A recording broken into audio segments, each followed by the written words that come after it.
Do you like beer? I still like beer. And sitting down? Sit your little sexy ass down. Then do we have an event for you? It's Tom and Dan's Sofa and Suds 2021.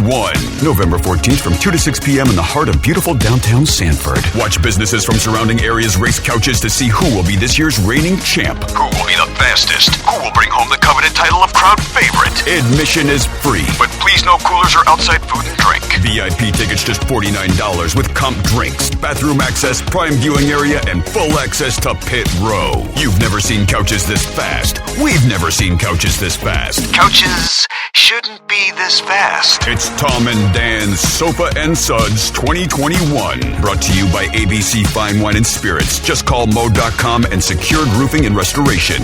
All info at Facebook.com/Sofa and Suds. We forget to tell you guys about all the stuff and perks about being a BDM and the new merch that we have out. Bad at promoting ourselves. Yeah, so we got new merch on the merch page. We've got we're calling it the Tom and Dan Hawaiian logo on a tank top. I was actually wearing mine this weekend. Yeah. It's awesome. It's orange. You'll see it on the merch page. Also a new woman's shirt, low-cut V-neck shirt. With a big BDM graphic on the bottom. It's like, it's beautiful, and we've had multiple ladies attest that the fitting on that is good for multiple body styles. Sticker packs, coffee mugs, skate decks, gibbets for your Crocs, pop sockets. Yeah, we got a bunch of stuff on there that you can check out. TomandDan.com/merchandise. Yeah, headbands. We just put our hoodies for sale, hats, hot tub and mini fridge. We have merch. a new hat coming out in a couple of weeks. That should be here. Yeah, so tons of new merch coming up. Just continue to check the page. We got some villain collaborations coming out soon. Also, if you want to be a BDM, of course you can get on the BDM only Facebook page, but there's tons of subgroups. I'll name a few. These are super fun, man. We got Nerds, Geeks, and Gamers group. There are hundreds of BDMs a part of that. Obviously the CBE group, the BDM Craft Beer Enthusiast, the DIY-man group. Maybe you need a place to dump your thoughts. I'm a member of the anxiety group, and it's helpful, no judgment zone, man. You go in there and you can dump your problems down, and people help you out. If you like the outdoors, hunting, fishing, four-wheeling, airboating, everything outdoors, we got the BDM Outdoorsman group. There's a vinyl group. If you collect records, you can swap records, doubles, and all kinds of cool stuff. My favorite, the BDM Gambling page, BDM NARP, which is like a workout group. And my favorite, BDM Naturists that go out there and swing their ding-dongs around. Cigar Enthusiasts, BDM Jobs Official, if you're looking for jobs or to swap information about that. Culinary Crew, we got BDM Movies and TV Show group, Side Chicks, we got Pet Group, we got Scumbag Fight Talk, we got BDM Scubaman, a BDM Traveler. Cat Ladies. Growers and showers if you're into plants. Yeah. I mean, the list goes on. Tons of subgroups that you can be involved in, like-minded people in this community, and that's all part of the BDM umbrella. And they're super fun. Like, the groups are really cool to get in there, and if you got a hobby, maybe we got a group for you. And if you're already a BDM, please go on TomandDan.com and make sure your address and all your information is correct and current, because some people, their BDM membership lapsed a long time ago, and they just didn't know, because we're doing some house cleaning and things like that. Well, we're trying to give you prizes. Full transparency. Yeah. We need your address so we can send you prizes. We're doing BDM Appreciation Week at the end of the year, where we're going to send a bunch of random BDM's prizes, and your address needs to be correct for you to get that in the mail. Some of y'all might even get gift cards. Some of you might even get free merch, memberships, all kinds of crazy stuff. And you can find all that at TomandDan.com. Welcome back to A Corporate Time with Tom and Dan. I'm Tom. I am Dan. Let's jump into voicemail email, which has become like sort of my favorite segment to do because I really like to hear from the listeners. I like the creativity, and it's like the easiest thing that we do. Yeah. You don't have to jot anything down. You don't have to like watch and keep up, with like current television, which I'm real bad about, but I've been doing better. I've been watching the Squid Game. Yeah. I've been watching the Dancing with the Stars. I've cut back on my QVC. I've cut back on my jewelry TV. Who's on old Dancing with the Stars now? The only reason I'm watching it is because Cody Rigsby from Peloton is one of the dancers. And he is an excellent, flamboyantly gay instructor, ex-dancer, and fitness guru. And he's funny.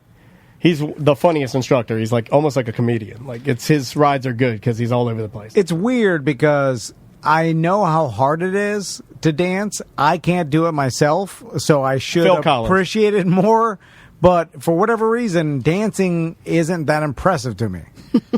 I don't know. That's how I feel inside. Is it in your core? Is it in your core? This is how I feel. It's in my... One day I'll have a bunch of emails like, I heard you don't like dancing. I'm like, I'm sorry. I just don't like moving in a rhythmic Wait, fashion.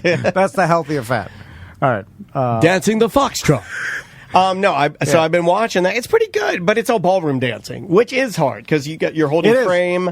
I just don't appreciate it. Like, what do you appreciate? Yeah, I don't even know. Because Sam and I had a moment. We had a side-eye hoedown where we went, deet, deet, and then we both were like, what does he appreciate? That's what you were thinking, I ask right? myself that every day. I ask myself that, too. Like, I don't know what I asked why he's alive last week because I don't know what brings him joy in life besides his children, which now they're turning on him. So yeah, I know. He's about to lose that. Look, Max better watch his steps because he's literally the doghouse. That was he's back. He's back. Yeah. Tommy probably took him aside and was like, "Look, just gonna have to try act and like make you're Daddy back." feel better. Pretend like you like him." Tommy's a genius. He's in there. He's the goddamn mediator of that family. He's the puppet master. Well, Max is more like he's sensitive. He's emotional. So my person Better in bed. So he and Crystal get along more. They're both emotional. Yeah. And so it's harder for me to communicate with Max emotionally if he needs that. Like Crystal just can do it. bring him in here on the mic and start yelling at him. After you bitch. I mean, it was queued up, and I heard her literally cock it. You not hearing that? Trying to ruin the show. No, it's making the show better. I love it. So what moves the needle for you that's impressive? Because there's nothing that I've done in 11 years of working here that I've ever looked into your eyes and thought that you've been His impressed. needle's dead. I don't tell. That's a He needs problem. Viagra for his needle. I'm impressed by everything Have you you ever do. been proud of me, Daddy? Yeah, I'm impressed by every song you make, every joke that you come up with fast. Yeah, but you always just go, pretty good. Yeah, it does. It does. She knows. She's seen it. I'm bad Oh at my God, compliments. you're like my mom that doesn't care, and you just watch my dad not compliment me. Well, yeah. What's Butler? Hey, He's you the guys good are the one. bosses. I'm just paid to sit here and take Butler's notes. the good one. Butler's the good one. I should have stuck up for him yesterday when you were being mean to him. It's like my wife, and like she constantly tells me, all you have to do is like compliment me, like tell me my hair looks. You know, your good. wife told me something that should chill your boots. Like, tell me why you love me every once in a while. Your wife told me I compliment her more than you do. Yeah, no, everybody. And then I said to her, I was like, "Can I say?" My do. I'm sorry, Sam. I have to cut that out. So I'm just bad at doing that, and it seems like such a simple thing to do. Dude, I walked by Samantha and Travis. And you on said, the way to- nice ass. I heard you say that to Wait a Sam. minute. And I'm like, do that to your wife, and your marriage will work. and I didn't even see them. He told me I was getting a little fat. Something I don't like. Something about Something's you. weird about you. Where's my wheelchair? I can't control it. At this point, I'm like an X-Men, and the powers are... You remember when Cyclops, he shoot the lasers out of his eyes? This was early on X-Men. I think this was the X-Men number 4 I had. And then Professor Xavier X, Professor X, he's like, yo, you got to wear some glasses on your laser eyes because you're burning everything. You're killing cities. Yeah. You can't So he control gives him a pair of these little red, they're all red. Like they look like LMFAO, like party up glass, They're like a Reading Rainbow Star Trek. Hold on, that's racist. Calling it Reading Rainbow Yeah. is as racist as It's it like comes. that same thing when you were saying Bring in the Frozone was racist because he had gone. an We gotta hit the afro. racist gone. No, that was a misspeak. In your core, you believe it should have been called Reading Rainbow. That's a presto. Yes. We brought it back around. Let's do some voicemails. Let's do some emails, but let's start with emails so I can pull up the voicemails. All right. Andrea's grocery plan. Oh, this might be... now, before you poo-poo it, I'm serious. This might be... You're always liking passive money. Diversify within T&D Media. This Okay. is our next arm of the company. Okay, sorry. Hey, Dan, this is something that I know myself and probably a ton of other BDMs would pay for a plan or just a copy of what she does. I mean, $5 to $10 a month, people would totally pay. If she did a quick audio or video overview of what she does, it would be amazing. Her organization skills and her organization skills people would pay for, even if it's just a quick subscription email blog post. Being a dad and my wife working, I get not wanting another thing on the plate, but people would definitely pay for an email of just a photocopy of her shopping plan. Thanks for all the entertainment and joy you guys bring every day. Dude, PDF with recipes. Because I got it. And then he says, P.S. I got it. You all could do your own masterclass. Tom for boating, Sam for Disney, Dan for video games, music, drumming, editing, etc. Oh, I like how mine. And left Butler off completely. Well, that's pretty accurate. Except for I couldn't teach anybody anything about boating. Yeah. So my wife does this detailed 3 weeks grocery list, and then she submits it to Kroger online, and then the truck pulls up with like 40 bags, and we stash it all in the house, and then I know what I'm eating tonight. Dude, I had a revelation that I'm like, man, if Andrea did like even a once a week podcast about being organized and what she does and like helping people, I'm like, that's like the organized mom or something like that. That is a genre. But we're already doing this plan. Yeah. The only, and I'm not poo-pooing on anything. No, it's fine. If she wants to do it, I will. Like, I'd love to pay for it to get edited and released under TND Media's umbrella, and I think we can get rich. Although, if I was her, I would be like, well, I'm just going to release it. My husband knows how to release it. You know, like you saw him on the list. He has 16 things under his name. Yeah, I'll just release it myself. Why are you getting any pizza anyway?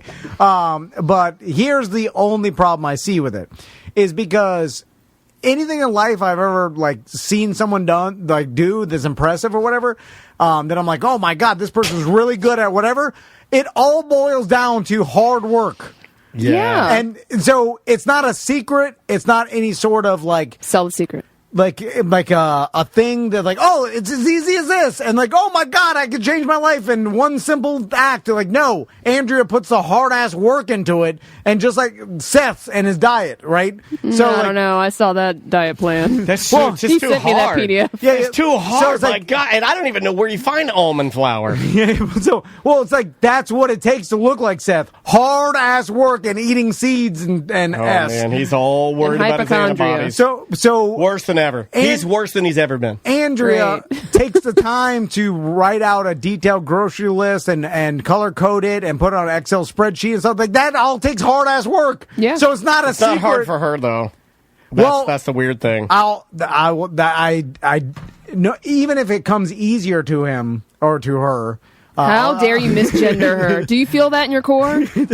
I was gonna make the example of like a super talented, gifted wide receiver, where it's like, yeah, it's easy for him to, like it comes easier to him because he's, but it's still time consuming. 6'4" and he's ripped and he's got good genetics and a good hand-eye coordination. Like, so you're like, oh, it's easy for him. Like, nah. That guy hard ass work. So yeah, it comes about that. It comes easier to him. And Andrea is naturally organized and she's wired for it, but it's still hard ass work. And if she explained to me, and she's got OCD to some degree. Yeah. I mean, there's that.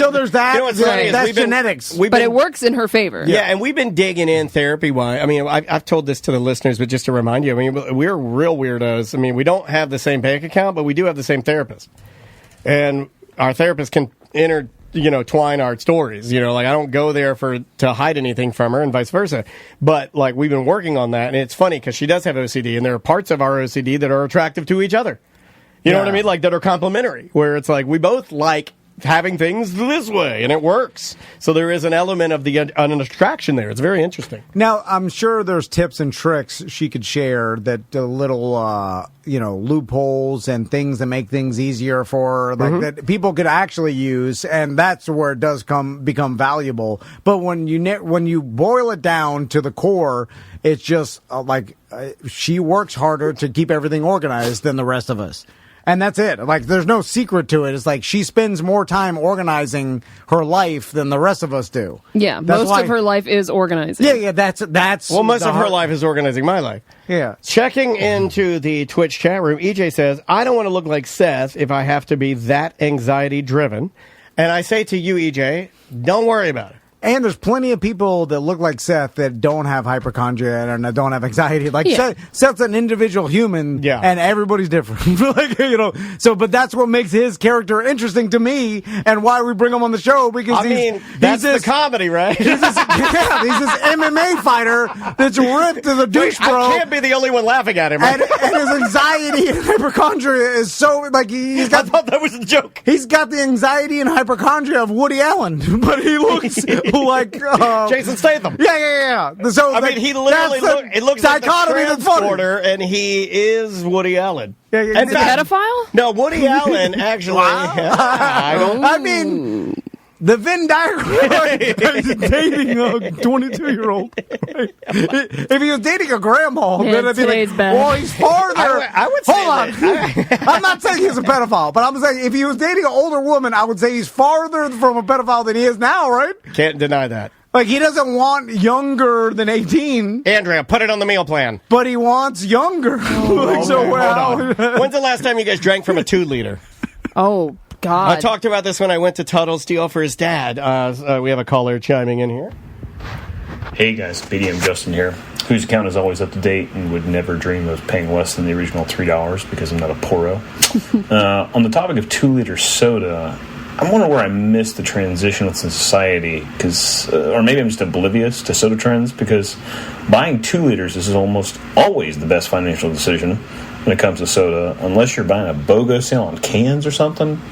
I mean, I just assumed everyone always just bought 2 liters, unless you're having a party. It made more sense to have a bunch of canned options for people. No way. Guess I missed the mark on this one, but I'd be interested to see what the BDM's general preference on their soda format selection is. Just thought I'd throw it out there. Talk to you later. Sucking the suck. Nope, gotcha. Got him. Gotcha. No, dude. No way. See, I grew up with They 2 go liters. flatter quicker. So did I. I grew up with 2 liters, It's a poor thing. Yeah. We were all Florida trash people. So Florida trash people drink 2 liters. Raise your hand if you had 2 liters in your house. Yep. Butler, 2 liters in Virginia. Yeah. You know how excited I was when I went to Georgia and I found out they had 3 liters? Oh, well, we had those, but it was only Bubba. It was like Big Red. I don't do it anymore. Bubba Cola came in a 3-liter. Like, I don't buy 2 liters anymore because I'm like, I shouldn't drink this much soda. Like, you know what I'm saying? Like, I buy 2 liters of soda. I just buy it in 16-ounce quantities. Individual. Yeah, I do. Like, I drink 2 16-ounce Diet Mountain Dews every day of my life till I die. It would be better, and I do this a lot, and it's kind of a form. I've never vocalized that before, and I think I need to sit down again and really reevaluate my life. I got off of the damn Diet Mountain Dew because of my throat. I thought it would help. It still hasn't helped. I can't get off of it, but man. I think it's made it a little better. This is more addicting to me than almost anything I've ever put in my body, I believe. But why don't you get 2 liters? Why do you think you moved away from 2 liters in life, I mean? Because I think... They go flat too fast. That's my thing. They go flat, and there's a thing in life, and I do this, where I don't want to admit that I am going to consume as much. I do it with White Claw, right? Like, why don't I just buy 30 12-packs of White Claw when I go to the store? Damn. You know what I'm saying? People will see you buy 30. Like, this guy has a problem. Yeah, that's exactly what happens. Or like... That's why teachers buy their vodka one handle at a time in the morning, because they don't want people to see it. No, you just ABC delivery, they're saying. But even ABC delivery, so even if you take the shame out of buying that much alcohol... when they hand you your box, you're like, having a party this weekend. Exactly. That's what I do. But I'm not even, like, I can't tell myself, like, that I'm going to, because logically, and it is a 100% fact that I will drink this much White Claw in, let's say, a month's time or whatever it is. Not 30 12-packs, but whatever it is, a lot.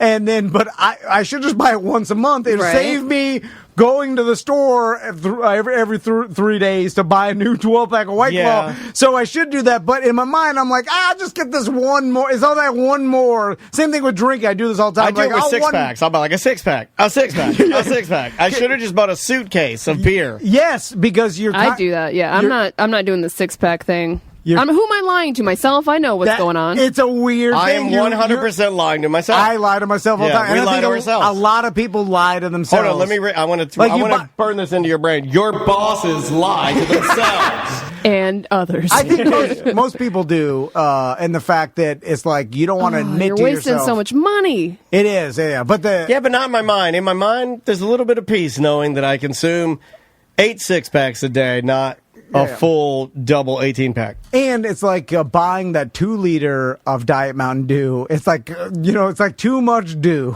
You know it. So, but you'll buy a 16 ounce every day, which it would have been cheaper to buy the 2 liter. But every day is easier with the 16 ounce than that one day of 2 liter. Now, I want to bring something up that I heard as a child at church. We had a particular family that went to my mom's church in DeLand called Trinity United Methodist Church. Still there. Great church. And the lady, this lady was, we're going to like the, I still remember this. Fun fact. It all happened together. We're in the fellowship hall, and she was recanting a story about how her old cat had laid where the garage door comes all the way down to the cement, and the garage door had chopped its neck and killed it. So when they came home, they just saw their cat with its head sticking out of the garage. They had to open the garage, and there it was, dead. It had crushed its esophagus. In between sharing that story, she was setting up the fellowship hall for some sort of potluck church dinner and was putting out the 2 liters. And I poured myself, I'm assuming, a cup of regular Mountain Dew, because a young man. It's a young man's game.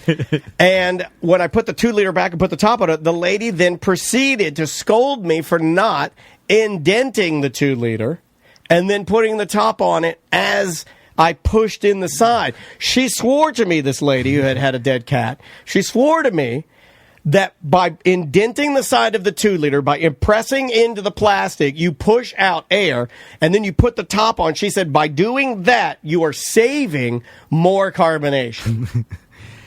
Is that true? I've known that for, let's say, That sounds 35 insane. years. 35 years, I've believed that. I get her logic. The only problem is I believe the science doesn't back that up because... But in her core, she believes it, so that's all that matters. The carbonation will fill the air void to a certain point where it gets the pressure to the point where it no longer Okay, releases. Tracy's heard that as well. I knew other people had heard that. Everybody's got these little things. Oh, you got to do it like this, you got to do it like that. Yeah, but it's like an old wives' tale That's type what of I thing. think it is. I don't think it does anything. I think it may save a tiny, minuscule amount of carbonation. It's like turning your air off in your car when your car's on E.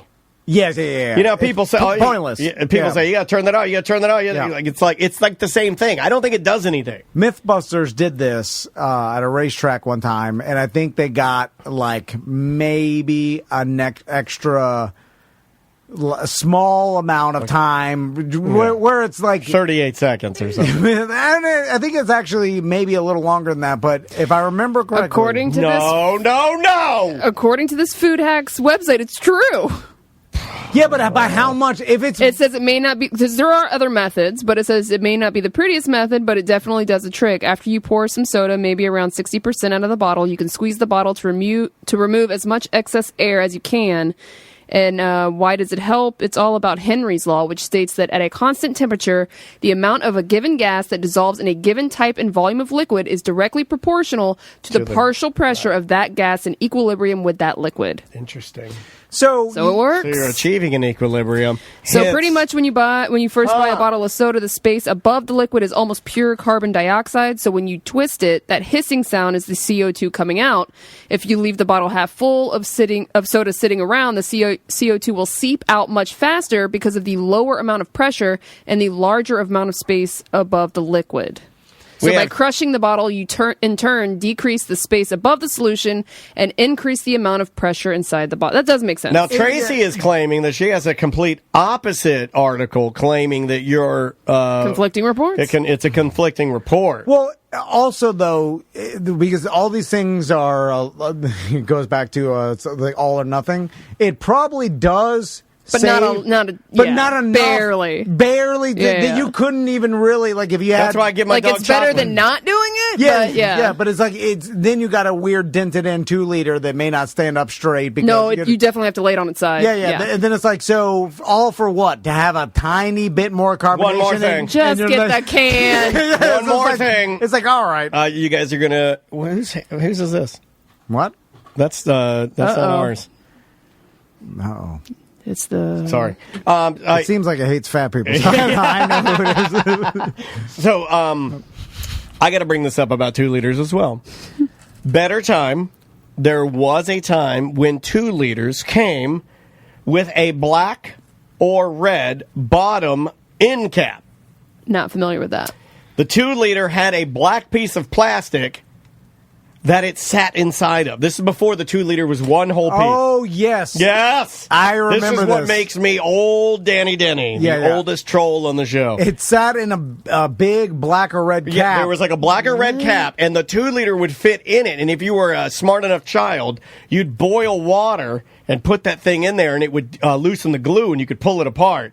For what reason? I don't know. Just so you could boil water and use fire or something. Was that just so it was more sturdy? I think and so. It stood up. Yeah, okay. I think it was for standing up. And then they realized they didn't have to do that by molding the bottom of it.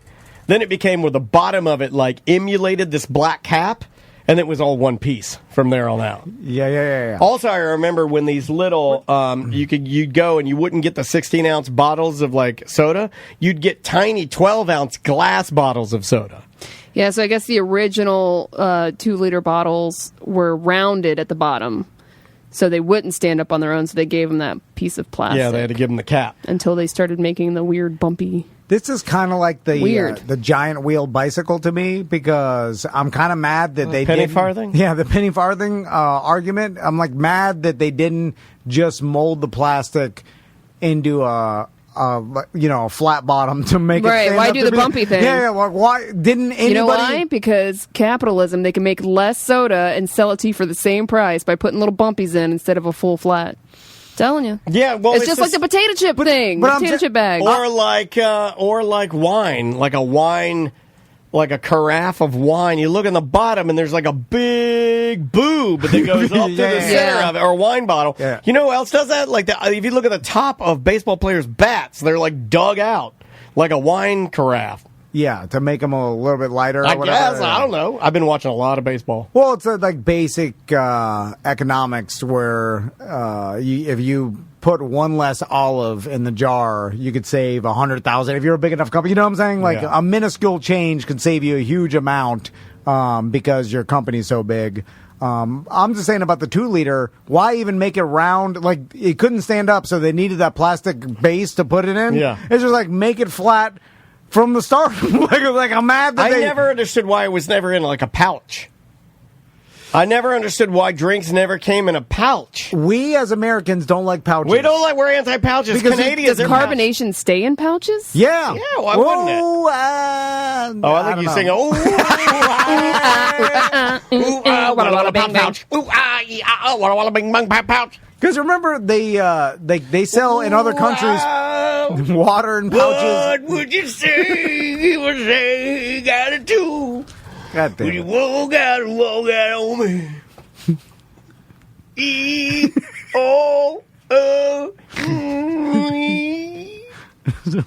What are you doing, man?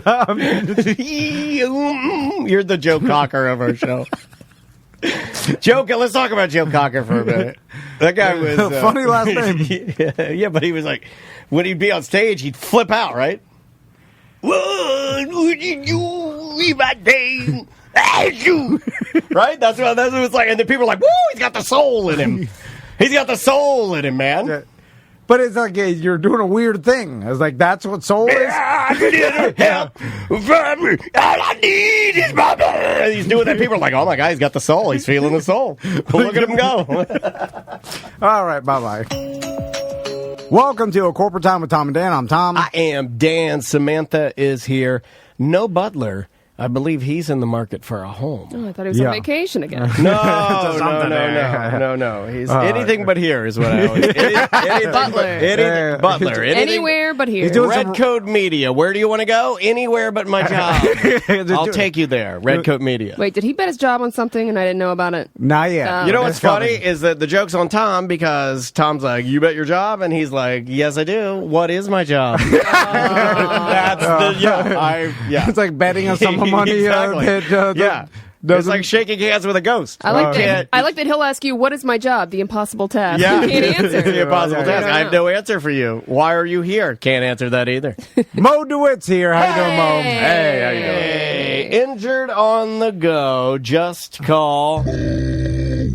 Mo, I like your beard. Whoa. I thought you were a no beardman like me, where you couldn't grow a beard. I was just guessing. that. Yeah, you guys are slick boys. Because, we've got Slick boys. similar facial structures, and I thought that maybe you would have the same beard problem, but you do not. No, yeah. He's got a No. he's got a good beard. I know. What? Got a thick DeWitt on there. Just Whoa.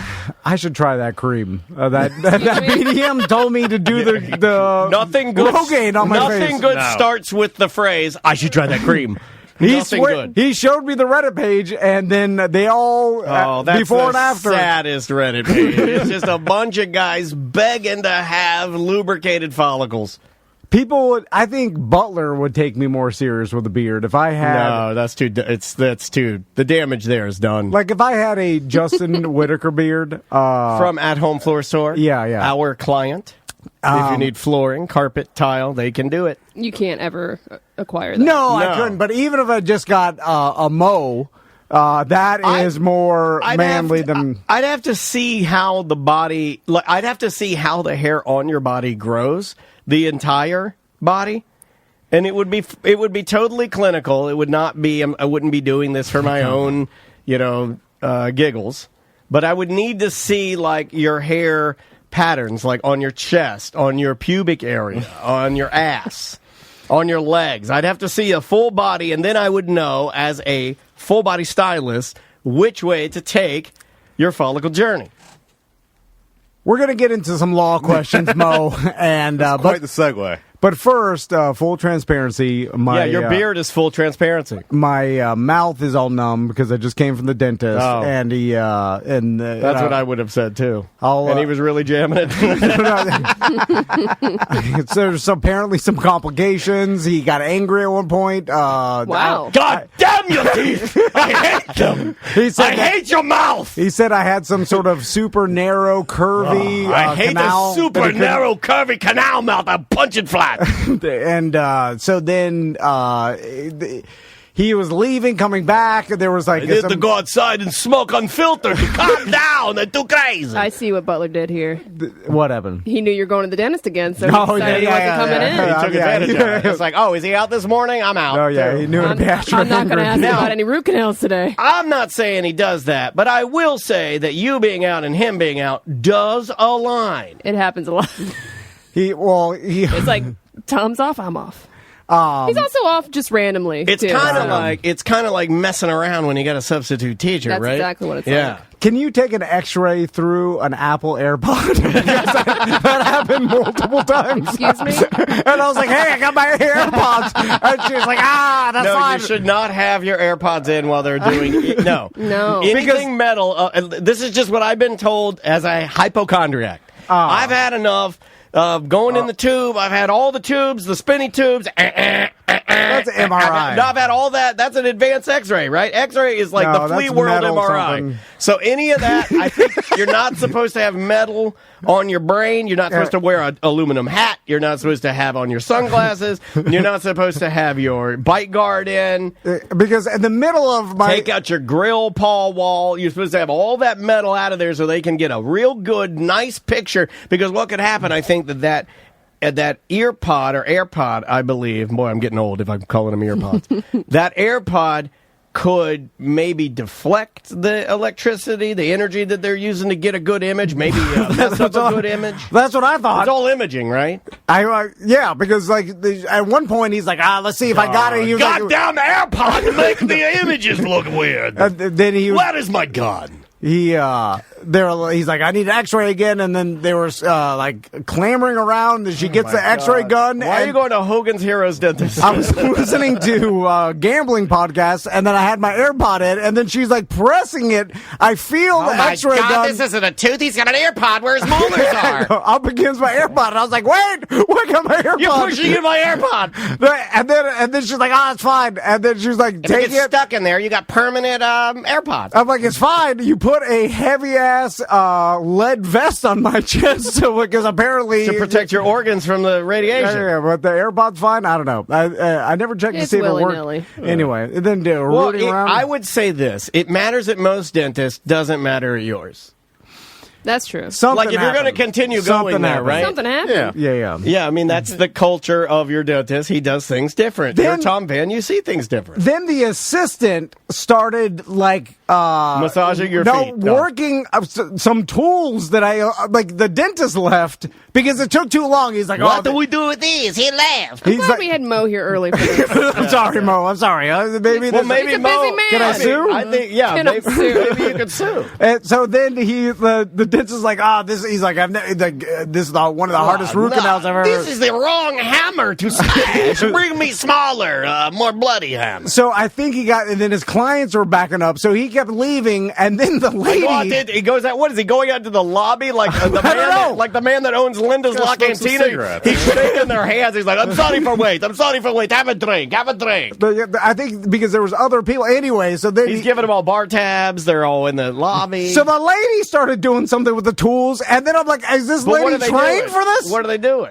I don't know, but she had tools, and then she was starting like it was like an electric tool that she was rooting around in there. Oh, man. And then I was like, wait a minute, It might has have been she- a womanizer plus. what has she been trained to do? Like, anyway, I'm sorry, Mo.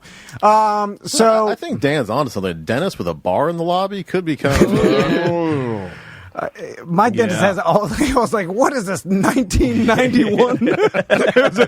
It hasn't been changed. His entire lobby looks like I got the 91. brand new poster. It says Coke is it. You got the right one, baby. Pepsi. Frozen in time from anyway.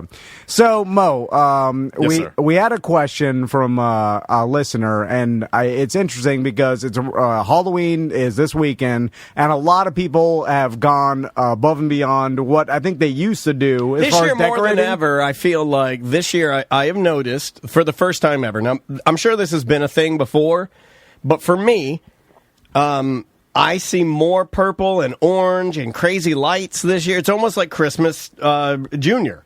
Yeah, It's yeah. like I all around, like even me, like I got the bug. I got an animatronic scarecrow. I got hologram pumpkins that sing. They sing songs. It's awesome. I'm in the spirit. I'm trying to buy a fog machine if I can get the money from my wife. I'm bringing.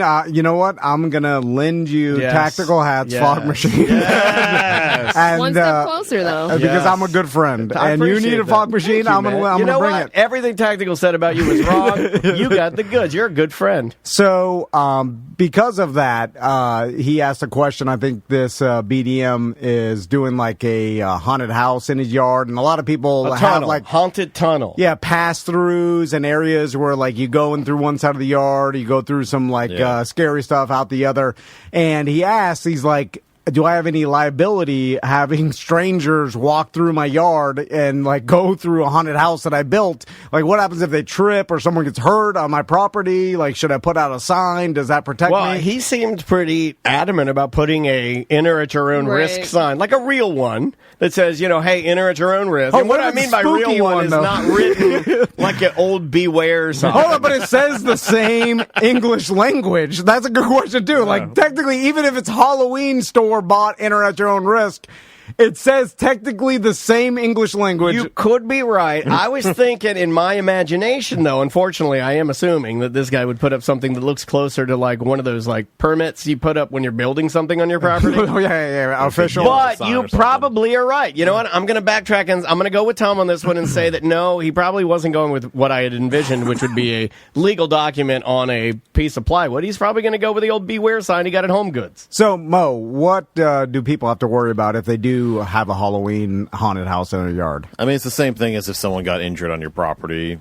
doing anything else. You could still be liable. Your insurance could still be liable. I actually looked into this a few years back. There actually is haunted house insurance that you can buy for your home if you're going to have a haunted house. Wow. That is actually a thing. Like temporary insurance for that day or whatever. exactly. But please tell me it's from like a novelty guy named Dr. Spooky's Halloween. Like, is it like that? Is it like Dr. novelty Spooky's tie that shows up and has something? Is Of it like a course. funny I don't name know. or something? I don't want it to be like, can It's I get it the through general. Blanchard? Yeah, you probably can get it through Blanchard.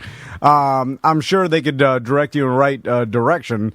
So you, besides from that, but is that something you'd have to worry about? Can you argue that it was an attractive nuisance? You attracted kids and they fell and busted their teeth out on your sprinklers because they tripped on your roots? That's terrible. Well, I mean, it would depend if you had, something like that in your yard that you shouldn't have. If they just, trip over their own feet, you're fine. If you have like a big thing that they're going to trip over that's hidden while they're walking through the haunted house, that may be an issue. So the only real way around that would be to have them actually sign a waiver, which having each person sign a waiver before they enter is a little ridiculous, obviously. Yeah. So, I mean, as long as it's safe and everything's cleaned up, you should be okay. But if you really wanted to go the extra step, you go get that haunted house insurance. One of the things I've always wondered about doing this, and it really would be important for this particular area.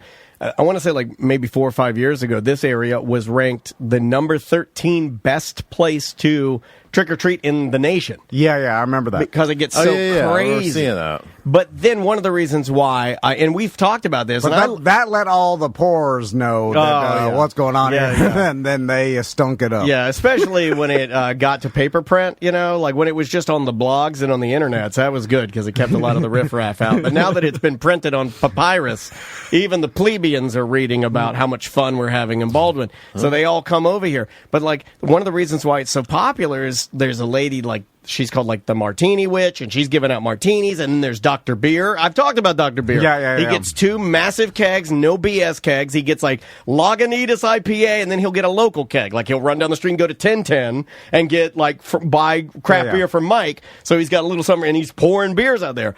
That's not cool, right? I mean, Well, I mean, it's just a street party, basically. I mean, as long as everyone's of age, you're okay, most likely. I mean, he's not checking IDs. No, he's not. Well, I would think most people are not on the border of, whether they're over or underage. If, the 12-year-old walks up with his candy basket and his costume, hopefully he's not serving him a beer, but, Right. Although nowadays, when everybody's wearing, especially in Halloween, but mask on top of mask, Can't tell. It's hard to tell if someone's 21 or up. Yeah, I can't. I honestly can't tell, and it's real bad where If they got a kid, you're young fine. men and young women, people that are of age, let's say between the ages of 16 to 25. I have no gauge there.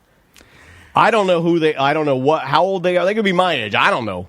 Mo, what about people just going to your door to trick or treat? If they go to your door Sue them. and then walk up your steps, and then let's say fall down your steps and trip over your pumpkins or something like that because you decorated, could they argue that you had a tripping hazard on your steps, and then they could sue your homeowner's insurance? So, I mean, I always say this in America, you can sue anyone for anything, but, typically if it's a home like that, it has to be something that's hidden, that's not, visible like that. So if your stairs were, let's say I've had this case before where they weren't the proper riser height, they were all different riser heights or something like that because, you hired some guy to build them and he didn't do it properly. Then you could be possibly We liable kicked for that that.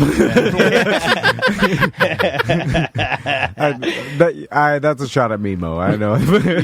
Should I have a wheelchair ramp at my home? No, you don't have to be ADA compliant. Because I don't have one. And one time, Jana Banana was going to do a show with us. That was the old studio, and you were wheeling her out, or she was wheeling herself out. I was helping her down the stairs. And she fell backwards and conked her head. It was so bad. Yeah. It was so bad. Oh, I screamed sue him. Yeah. Right when it happened. She didn't do it, though. No, she didn't do it. you're a fat person. After she conked her head, she didn't like fat people. I'm kidding. It's a joke. It's a joke. So basically, a lot of this is common sense, right? If you take the precautionary steps to not be egregious and leave stuff, tripping hazards, or hide stuff so people could trip over. If it's all out in the open, no one can claim hey, I tripped over this, I'm suing you, right? Yeah, exactly. I mean, if you have lights and stuff, you want to make sure all that's neatly tucked away so that it's not a tripping hazard. So yeah, as long as all that stuff's done properly and there's no negligence on your part, then you should be okay. Let's talk about like driving around in Halloween because I'm sure pedal to the Headlights floor, off. headlights off. Yeah, because I'm sure that every Halloween someone ends up getting hit or by a car. You've had some hairy altercations Halloween night in cars, and you could probably make the argument if you were the driver that if someone's dressed in a Halloween costume, most likely maybe it's dark, right, and it doesn't have the proper reflective stuff on it. Well, it ruins the costume. So right? I mean, it does. Yeah. That's why people don't want it. Right. It's Yeah. the same reason why I see kids around here that are carrying guns because their costume might be Master Chief from Halo, and they'll use Sharpie or something to black out the red, plastic piece on the gun, letting everyone else know who has guns that that's a fake gun. I mean, I get what you want to do, but I mean, I don't want you killed. I don't want you hurt on Halloween night. So let's say you do strike someone in the road and they're dressed in all dark clothes. You and a better admit costume. to it. If you keep it a secret, then that guy will come back to kill you in later summers. So it doesn't matter if it's Halloween or not. Everybody just has to abide by regular traffic laws, right? There's no exception. Well, there's no exception. You still, first of all, you should kind of know there's people in the street on Halloween, especially if you're in a neighborhood where there's a lot of trick-or-treating. But typically, you always need to yield to pedestrians anyway. So if there's people in the street and you hit them, you're going to be liable for it. God, even if they're dressed in dark clothes and they jet across the street. Well, I mean, then You there's sound like a real What grumpy are you old trying man. to do on I'm just Halloween? arguing my side when I run over a Angry old man. kid You in my sound like neighborhood. a little bit like my dad, and he was Kid in I his don't like. 60s, man. Jeez, Louis. Now, I wouldn't drive around here. In fact, my wife and I have a rule, and it's just, look, it's a hazard of living in this area, because there's a lot of good in this area, but, with it comes certain things. When it's Halloween, you're either out or you're in. That's it. And you're not driving. You're not. Yeah. You're just not driving. You either go in your house and chill out, watch some movies, or go out and enjoy the party. You have two choices. That's it. But you will not be driving in and out. Happens for marathons, too, and I hate that, but that's a different one. Like Saturday mornings, they'll shut the whole bubble down because they're running some marathon, and they're long marathons with tons of healthy people, and I just want to get donuts. So, Mo, let's say we get a show golf cart because we want to live the golf cart lifestyle. I've been wanting a show golf cart, but you're just like my wife. Apparently, I can't overdraft here, and I can't overdraft at the house. So, and you get all the DOT windshield and the lights and all that stuff. Let me ask you a serious question, because I know you are hot on this, and this is serious between the two of us. Are you a big tire golf cart man, or are you a standard tire golf cart man? Because I'm a standard tire golf cart man for wear and tear on cart. Because I feel like once you jack it up, just like all of my friends through years of having, like, an aftermarket suspension that they put on their truck, always a pain in the ass later in the truck's life. And you could never get full price for it later when you're piecing that thing out. Also, it doesn't ride as smooth, and like I like a stock standard. Thank you, yeah. Why do I need the big tires? What am I doing? I'm not. This is a luxury. I'm not going off-roading. No, this is literally just to get me up the street. I want the slick tires, Yes. like your dragster tires, and all Yes. that, so it rides smooth as possible. And I want it Straight electric. smooth. Yeah, this guy knows. He knows. There you go. So it's so quiet, nobody can hear you, especially the Sneak up on cops. people. Well, you're sneaking around. So let's say you get into a fender bender with your golf cart, right? I imagine not going to do too much damage with the other car. I mean, is it even worth getting the police involved? Because, I feel like it's a golf I don't want cart. the cops showing up, asking too many questions. What Well, are these cans? If the guy doesn't see you, I feel like you just go. I mean, do you have to? I mean, you can work it out with the person you hit and be like, "Hey, there's no I'll let damage." you borrow the golf cart a couple times. Yeah. It's fun. Or should you always notify the police and act? Or should you do what Butler does and just act like you're leaving a letter, like to them saying, like, "I'm so sorry, I hit your car, but I did need to leave," and then write a number, "Please call me." But he really just wrote, "I hit your car, I'm sorry," and then snuck it out there with no way. And then it started raining, so it just... Yeah, and then we could just see the ink on the notebook paper just Did nothing. oozing down the side. Oh boy! I mean, it's if it's a minor fender bender, it's always up to the parties if they want to call the police. I mean, the issue always is if you don't call the police and don't get an incident report and you have to go through insurance. I've had cases before. This actually happened to me a long time ago where we didn't call the police and then I sent the thing. It was like $700 to fix the bumper to the other person, and they were like, oh yeah, I'm not paying that. And by the way, I wasn't even there, so I'm not paying you. And it was like, basically go sue me and prove that, I was the driver and this and that. So, I love the balls of saying, hey, and guess I what? could not do that. I wasn't even there. That's big. Yeah. I can't do that. That made me uncomfortable when you said that. I can't lie. I can't do that. Yeah, I can't straight up screw someone to their face. No. And they know, I saw you. I would need to tell my wife, hey, tell him I wasn't there, and then let her do it. Then it's acceptable for me, but I can't say it. It's why it's hard for me to sneak White Claw onto, theme park property, because when they ask the question, not dead. A true American hero. I cannot steal from Big Disney. No, it's not even. No, it's not that. It's just when the person check is like, is there any alcohol there? I can't then tell them no, knowing that there is, and then have them find it, and then be like, I lied straight to your face. I'm an adult. You don't do that. You do the. They never ask. You do the Florida dad. They have that wooden stick. They're digging in there. Any alcohol in here? And you go, you tell me. That's Florida dad. That's Florida dad. Because if they can't find it, it's not there. Florida does it. Hey, you tell me, go Gators. The bigger parks don't check, but the smaller ones, they start rummaging through. The smaller ones will check. That's true. Yeah. The smaller ones will check. They make their money off the booze. Disney they don't check. They look at the sandwiches at the top. They have a magical day, princess. My daughter's holding a White Claw. Open. I'm like, hold this for daddy. What was the question in the BDM page? It was a sort of a silly one, but I guess not silly. I shouldn't say that. We had a listener who, when he was with his girlfriend, they had a dog. Or I'm going to say girlfriend or wife. I believe they were married, but I could be wrong. Yeah, they had a dog together, and then when they separated, she kept the dog. He moved to a different state. Yeah, he moved to a different state, but much like any child, case, a custody case, she still asks for money for the dog. He obliges, I guess, by giving money for the dog because, dogs can be expensive. They're pets. But he's, I think, maybe at his wit's end with it, maybe fed up a little bit. It's been years, I believe, at this point. I'm trying to find I think it's been years. I'm paraphrasing. But yeah, so. The internet's being weird. Is there any. Does he have any obligation to continuously pay this woman money for a dog? So, pets, dogs, they're just property in Florida. Thought, it's divided like any other property. There's no dog support. More things should be property. There's no dog custody. It's like once the dog's yours, it's yours. So there's no obligation for him to have to pay for the food or the vet bills. Nope, not unless he voluntarily wants to do so. What a nice guy that he was doing that. I was going to say, and I bet you he handles this nice too. I bet you he doesn't do the standard, hey, Tom and Dan said I don't have to do this anymore, so blank you. Like, he ain't going to do that. He's going to be like, well, it took me a long time, and I thought about this, and I want to let you know that I will do this for 2 more months. Like that. That's a good man. Give you a grace period. That's a good man. You're like that a lot. You always you figure this out, and then you're doing something, and you're like, I will be okay with them for 6 more weeks under the and I'm not that guy. I'm just like, take one of these with you, burn it all down. Yeah. But sometimes that's better, though. No, I think it is in most cases. I would say it is better to take the easy breezy. I'll give you 2 weeks or 2 months. I'll still do it. I still care about the dog because he does. Obviously, he still cares about the dog, or he wouldn't be doing it in the first place. So. That you're my good person of the week. I should start giving away awards. That's a good person to do that. Plus, that little dog, he don't know, or she doesn't. The dog's, getting cared for. That's probably the most important thing here is that we have a dog that's being taken care of.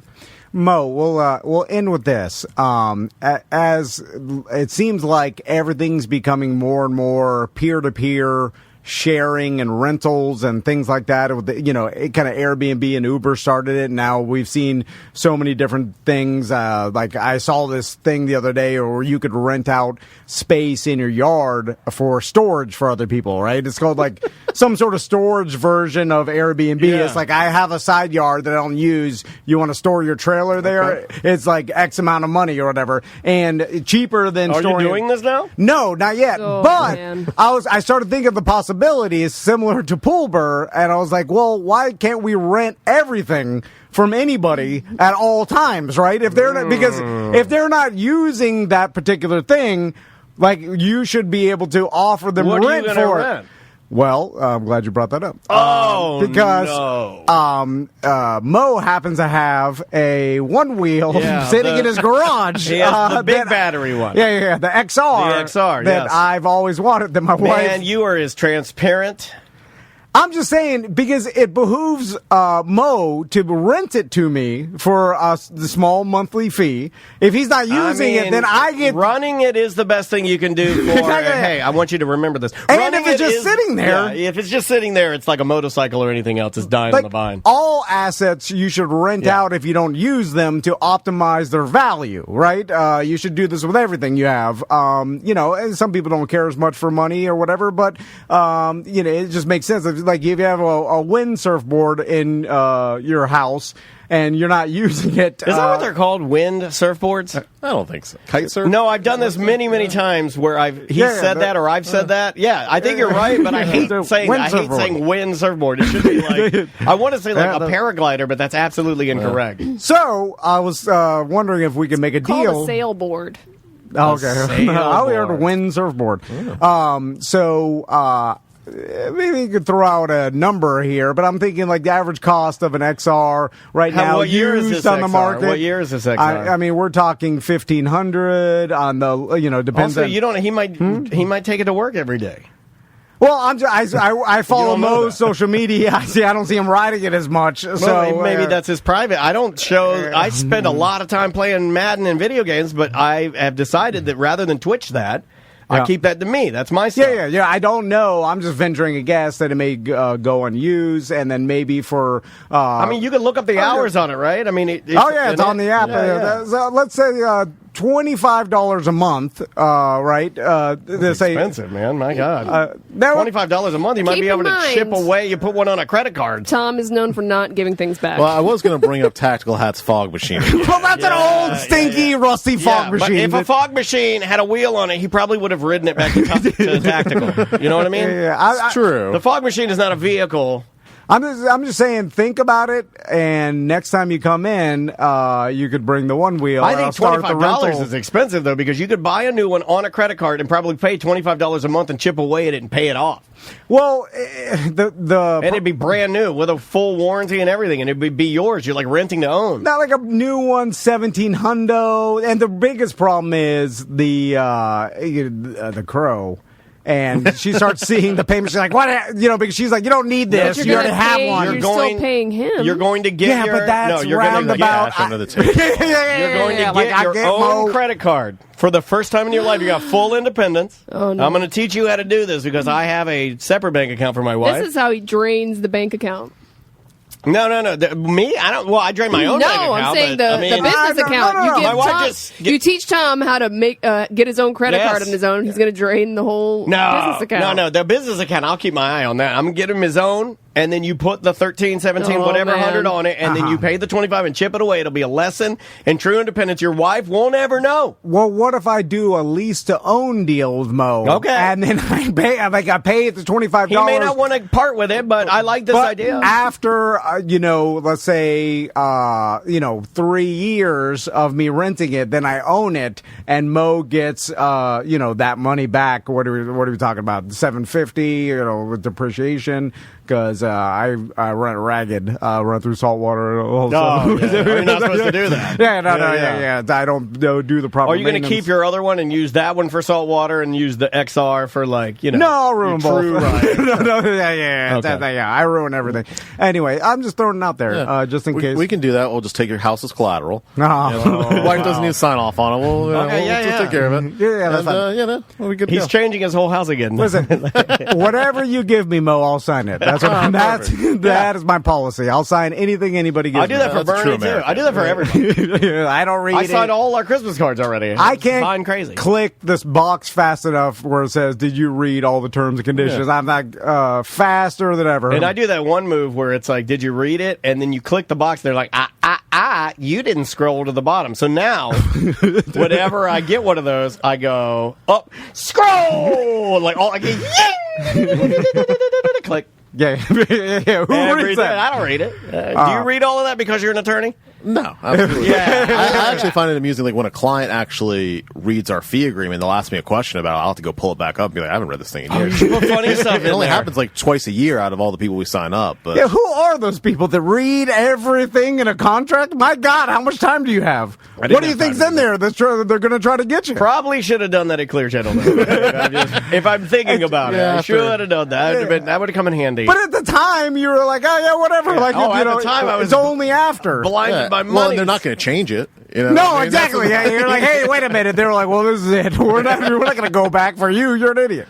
Anyway, all right, Mo. JustCallMo.com. Do you have any last-minute advice for anybody that gets in an accident?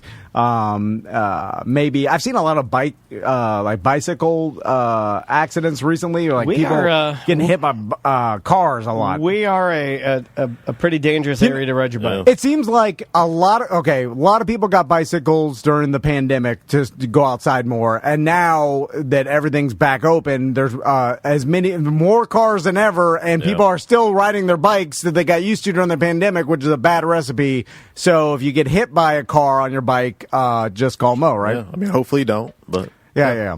That's what we're here for. And that's the best thing, just to make sure that you're not doing anything stupid, because a lot of people don't know what their rights are and what they are.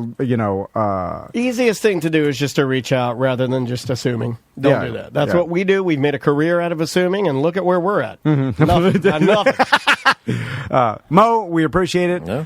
I'll text you later about the one wheel, and we'll take a quick break. That was a bit. Like, he didn't say it. Like, he's like, oh, yeah, please don't text me about that. No. This is I started off, and then guy, he's like, oh, he's serious when I text him later, and then he was the whole thing. I've done this. All right. Oh, and you're not embarrassed of it?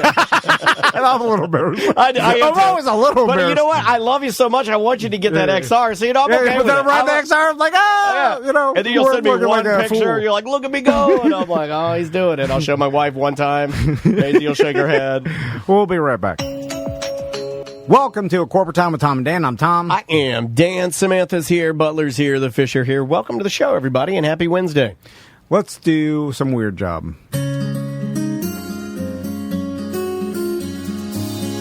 Tom wanted to do a bit. He called it Weird Job Wednesday.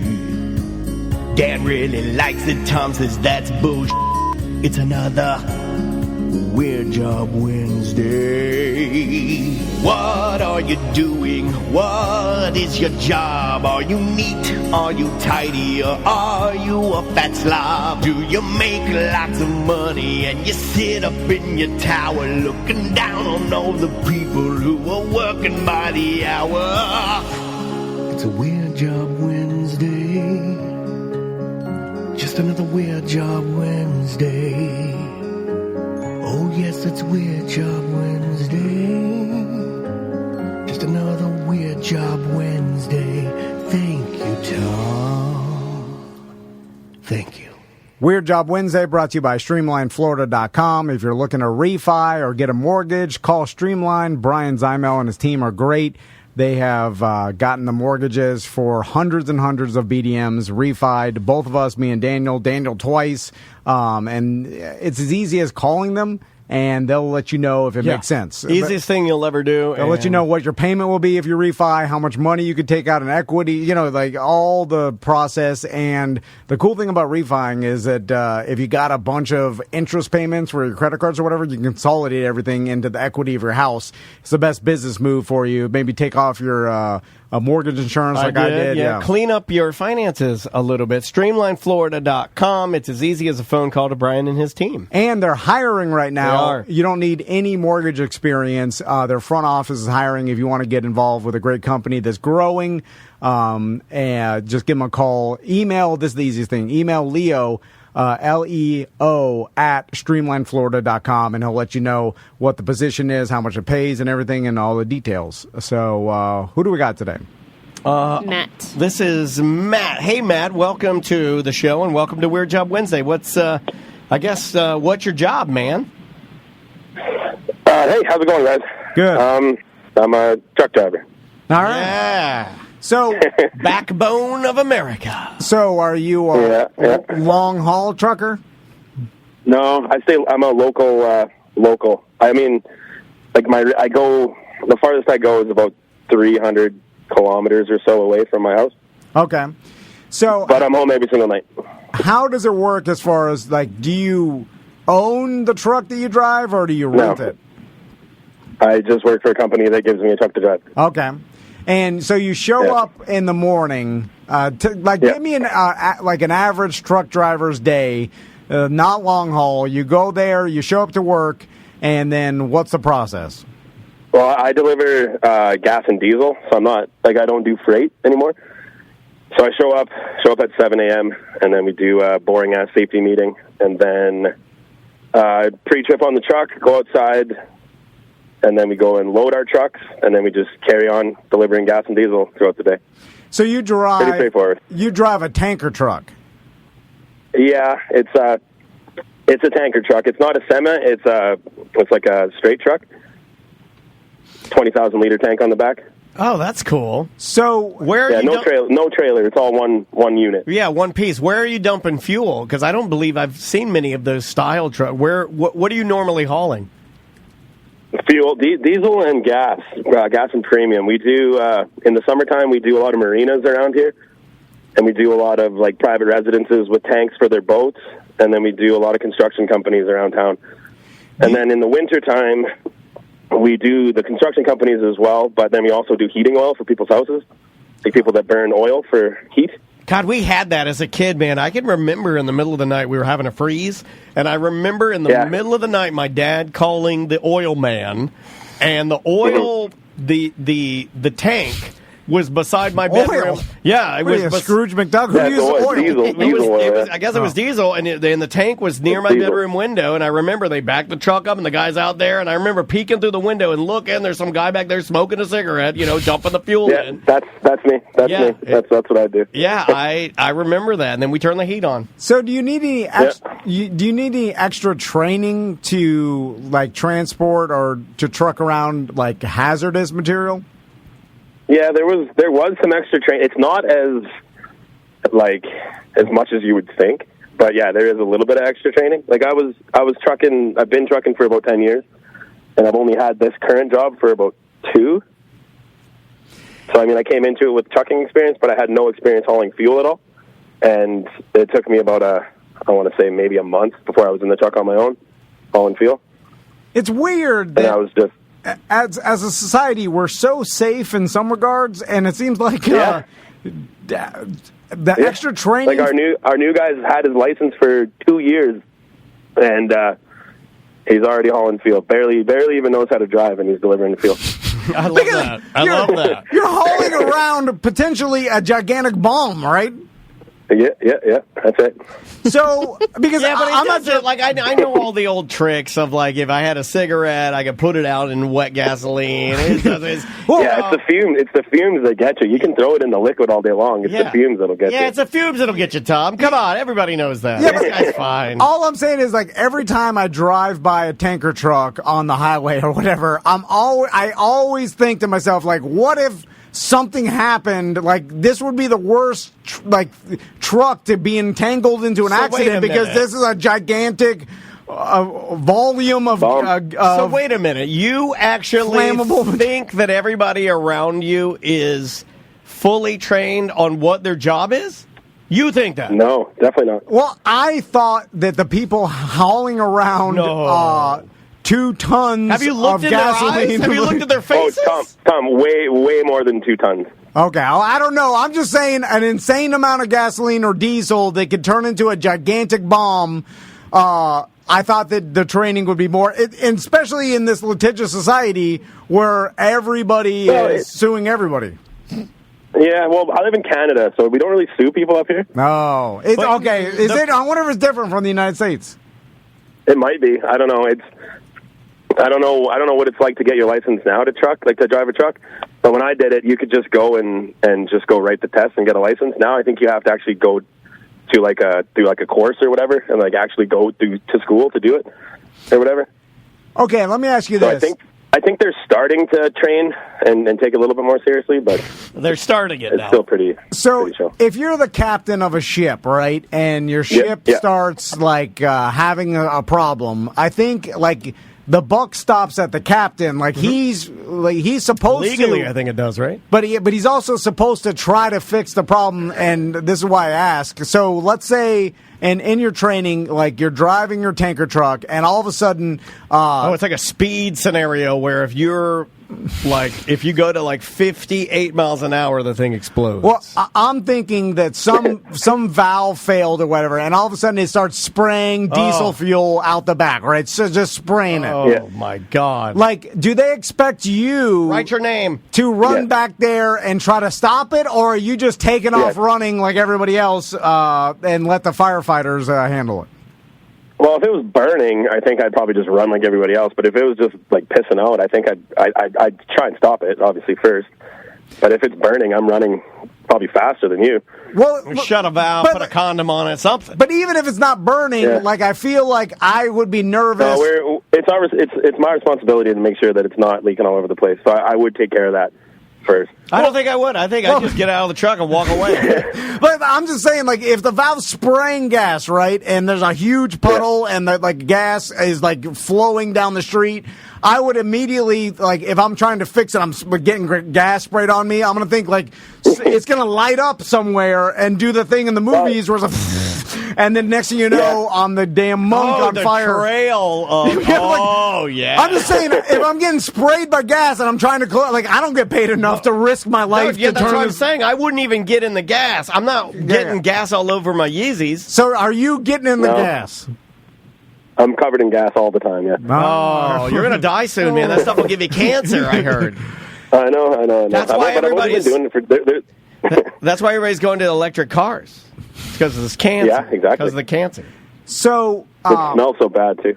How about I like the smell. How bad would it be if someone just rear-ended your truck and slammed? I mean, are we talking immediate explosion? Is there some sort of? No, it wouldn't explode. Like it's actually pretty hard for these things to blow up. So I mean, like if someone rear-ended me really bad, it would probably just hurt them more than me. And then depends on if they punctured the tank or not. Like there's a lot of metal around the tank before you actually got to the tank.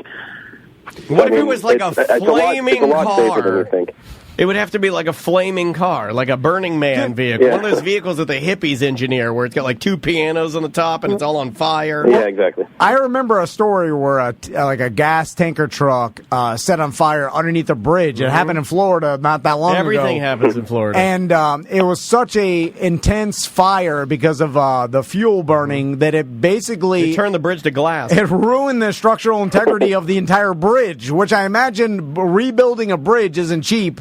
And I think, probably the trucking company or someone insurance was responsible for that bridge, right? Like if there was some sort of, and so lots. I mean, if you ruin an entire bridge, that's a huge deal. I mean, what is a bridge like? $150 million? I don't even know. Depends on how big the bridge probably is. about that. Yeah, I'm not sure though. I've never wrecked a bridge. I don't know.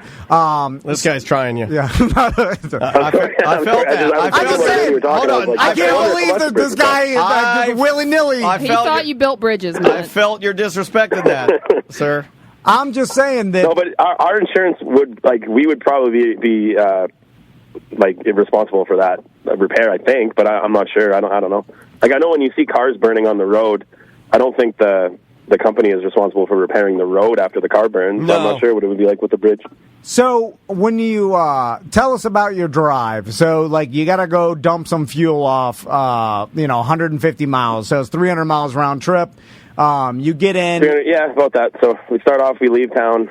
I don't know, just go to each delivery and deliver fuel. Do you listen to anything? You got music on? You're a podcast guy? Yeah, You're trying to learn podcasts. Spanish? I listen to podcasts. Rosetta Stone? Listen to Tom and Dan, and then some science podcasts that I like when I catch up with you guys. And then you dump the fuel. I'm sure there's a process. You ever spilled an amount or didn't go through the proper protocols as spraying? I've spilled a few times. Like overfilling tanks is what you got to watch out for because the tanks can only hold a certain amount. And if you're daydreaming or not standing near the tank or whatever, when it's filling, it can overfill. So I've done that a few times. And then sometimes you just spill it on your legs or whatever when you're walking sometimes. I don't know. I'm going to spill this on my legs. I hate my job.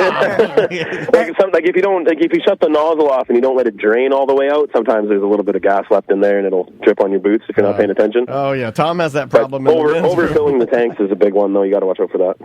So you go around. I put this in the category most boring. I really do. You this do. One sounds pretty boring. Yeah, it's not. Well, this one's pretty boring. Yeah, it's just driving around delivering fuel, honestly. And so after you hit your stops, like, can you get it all done early, or like they have it planned out through GPS? Like it'll take a full day's work. They do. They give us our route, and then they give us a little map that tells us the most efficient way to do it, but it's usually wrong. So I just kind of go and do it how I think it's best to do. And an average day is about 10 hours from start to finish. Sometimes in the summertime when it's really busy and all the tourists come and it gets like we're doing 12-hour days every day. But in the wintertime, it's usually about 10. Get it done in about 10 hours. So that's a long day. How many days a week? In the summertime, we're doing 5 days a week, but all winter, it's only 4. Okay, 4 days a week. I would think during the winter you'd dump more fuel because people need. No, well, like we do heating oils all every day, all day, pretty much. But in the summertime, like our town, doubles, sometimes triples in population in the summertime, and you live on a really big lake, so so many people come here to tourists, I guess, So it's so busy here. Like our marinas, we're going to sometimes 3 times a day trying to fill their tanks up. You know what's really funny is you're talking about marinas and we're talking about fuel, and it seems like that's sort of your business.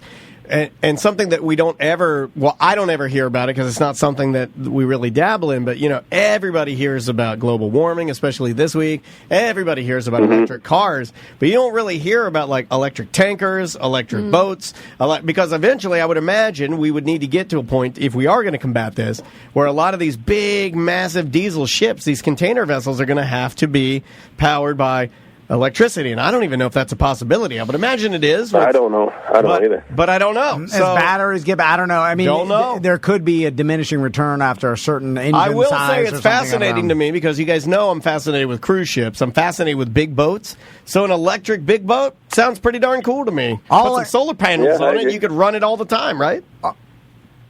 Matt, all I know is your employer, whoever owns a company, can't get robots to do your job fast enough because they. No, exactly. Oh, they want it. They want it so bad. They want me out so bad. Yeah. They want robots to do it because we make so much mistakes.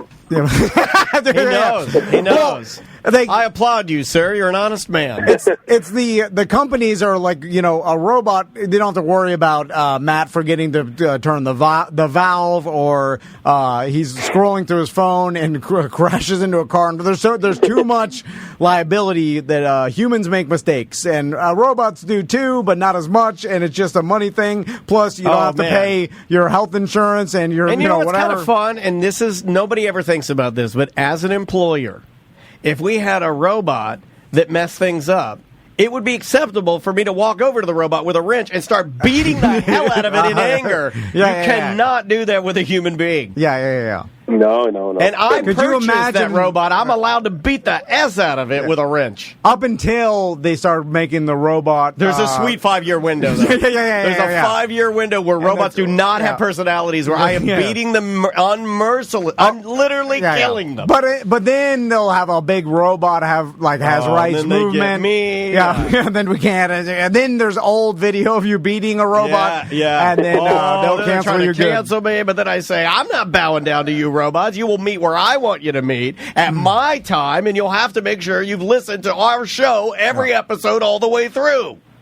They start releasing the email. Don't release the email. I said one of the robots had big Michelin lips. Oh, God, why did I say that? Why did I type that? So, Matt, how much does this job pay?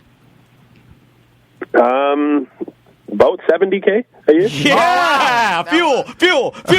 That's not bad. Yeah, and how much schooling did you have to go through, or testing, or whatever? 0. I did. Dude, this is a great job. Hold on a second. You didn't even graduate high school? Hold on. I'm pulling back. That's awesome. I'm pulling back what I said about boring job. It's an awesome boring job because you put the podcast in, you drive the fuel, you spill a little, you wait for the robots to come, $70K. I'm in. Didn't graduate high school? Well, you said 0, but I'm saying you had to go through some, you had to get your CDL and stuff, right? Yeah. Like when I was about 10 or 11 years ago, I went, I got a job as a helper at a food delivery company. So I would just sit in the passenger side and, help unload the trailer. And then I just watched the guy drive, and then eventually he let me drive, and then I just got my license. I just went and got it. Nice. Well, obviously you have, Had some on-the-job training. Yeah, you're also... Yeah, it was all like 100% on the job training. But you're a go-getter. I can tell by the kind of the way you're like a... What? I hear the laziness in his voice. No, I hear work smart, not work hard. Like this Exactly. guy, I think this guy's efficient and he knows how to do the thing. Actually, I think this guy's you. This guy's a Tom Van approved. So, Matt, $70K a year, no high school diploma, very little training. The job sounds like 4 days a week. How long you been there, and are you a single man? I've been here for 2 years, and I'm not single. I have a wife and a couple kids. Yeah, but I mean, like, you need $70,000 if you have a wife and a couple kids. So well done. Yeah. Yeah, Thank but you. up in Canada, they take 25% for all, Oh, that's yeah, what lots. pop-up Like, Oh, I probably man. only bring home like $30,000. Man, if you were a single man, Daytona Beach, jean shorts, $70K in Florida, you'd be a king. yeah. This guy in Daytona, single man, $70K Canadian is like $35K in Florida. Yeah. Yeah, maybe 41. But I think. 70K in Daytona Beach, my Oh, God. yeah. You might as well be King of Daytona. You could be Ron Rice. You got a parrot be on mayor. your shoulder. You got multiple snakes. You got a trailer. You got a big screen 70-inch TV, Yeah, Xbox Series X. You got the whole nine. Yeah. You live like, got a little inland. Yeah. Like by, A couple streets back. You got a dune buggy. yeah, by the wing house. Yeah. You know, you go up to the Shark Lounge and see some of those old scuzz buckets up there shaking it. but you're 25 minutes from the beach. Yeah. You got a in that dune buggy, you're about 15 minutes from it. 3-2 flat roof, old Florida house. Yeah, old Florida house. Smoke weed in the back, couple tiki torches. $290. All right, Matt. That sounds a like good a one. pretty good deal. Do you know if getting your CDL in Canada is harder than the United States? Do they have like more strenuous rules? It's not a CDL there. They have a CDLA. I think to get it in Ontario, the province that I live in here, I think you have to go. It's like a 6 or 8 week school that you have to go do, and I think it costs about $12,000 to go do that. Yeah, that's But you I just- have no idea what it costs in the States or what it's No, like. in You the just States. skipped the school and just took the test, though, right? That's what I did. Yeah. Yeah. But I don't think you can do that anymore. Like I think because of all the highway Accidents? or like the. I don't want Deaths? to say it, but like, you know what I mean. Because of all the people like me. because the accidents. People that just show up and start driving that don't know what's going on. You know That what's causes funny problems about for this them. is that why would you go to CSB and try to become radio superstar. because I think it's like 9 weeks, and then you could go to this guy's even if you did the training that he didn't do, 6 weeks. Yeah. You're out. You're driving the truck, $70K. That's not bad to me. Like if that were what I were up against, and it was guaranteed. Like Dan, this is how you're going to pull yourself out of this hole. You do this. $70K, 6-week program. Man, I'd be Got to have that $12K to take the program, though. Yeah, but I'd be skimping. Yeah, but we have lots of government funded. There you go. Like government pays for everything up here. Oh, So we we don't don't have that. Hold on. Like that Andrew Liskow. Remember the guy in the question mark suit that would be like, "There's Yeah. tons of government grants out there that you can take advantage of." That guy. Yeah.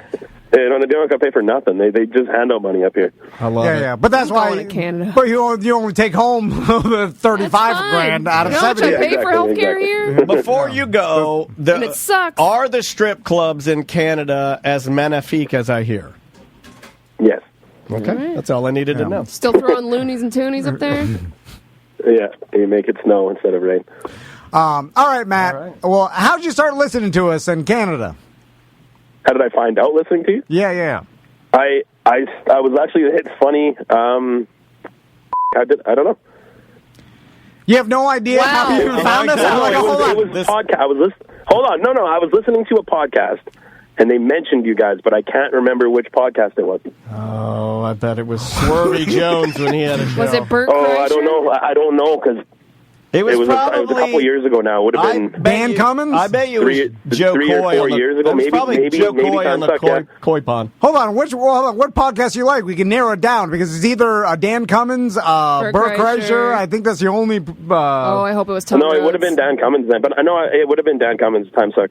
Okay. Dan Carlin. Hardcore history. No, I do like hardcore history a lot. That's a good one. He wrote a book, Dan Carlin. That's a good book.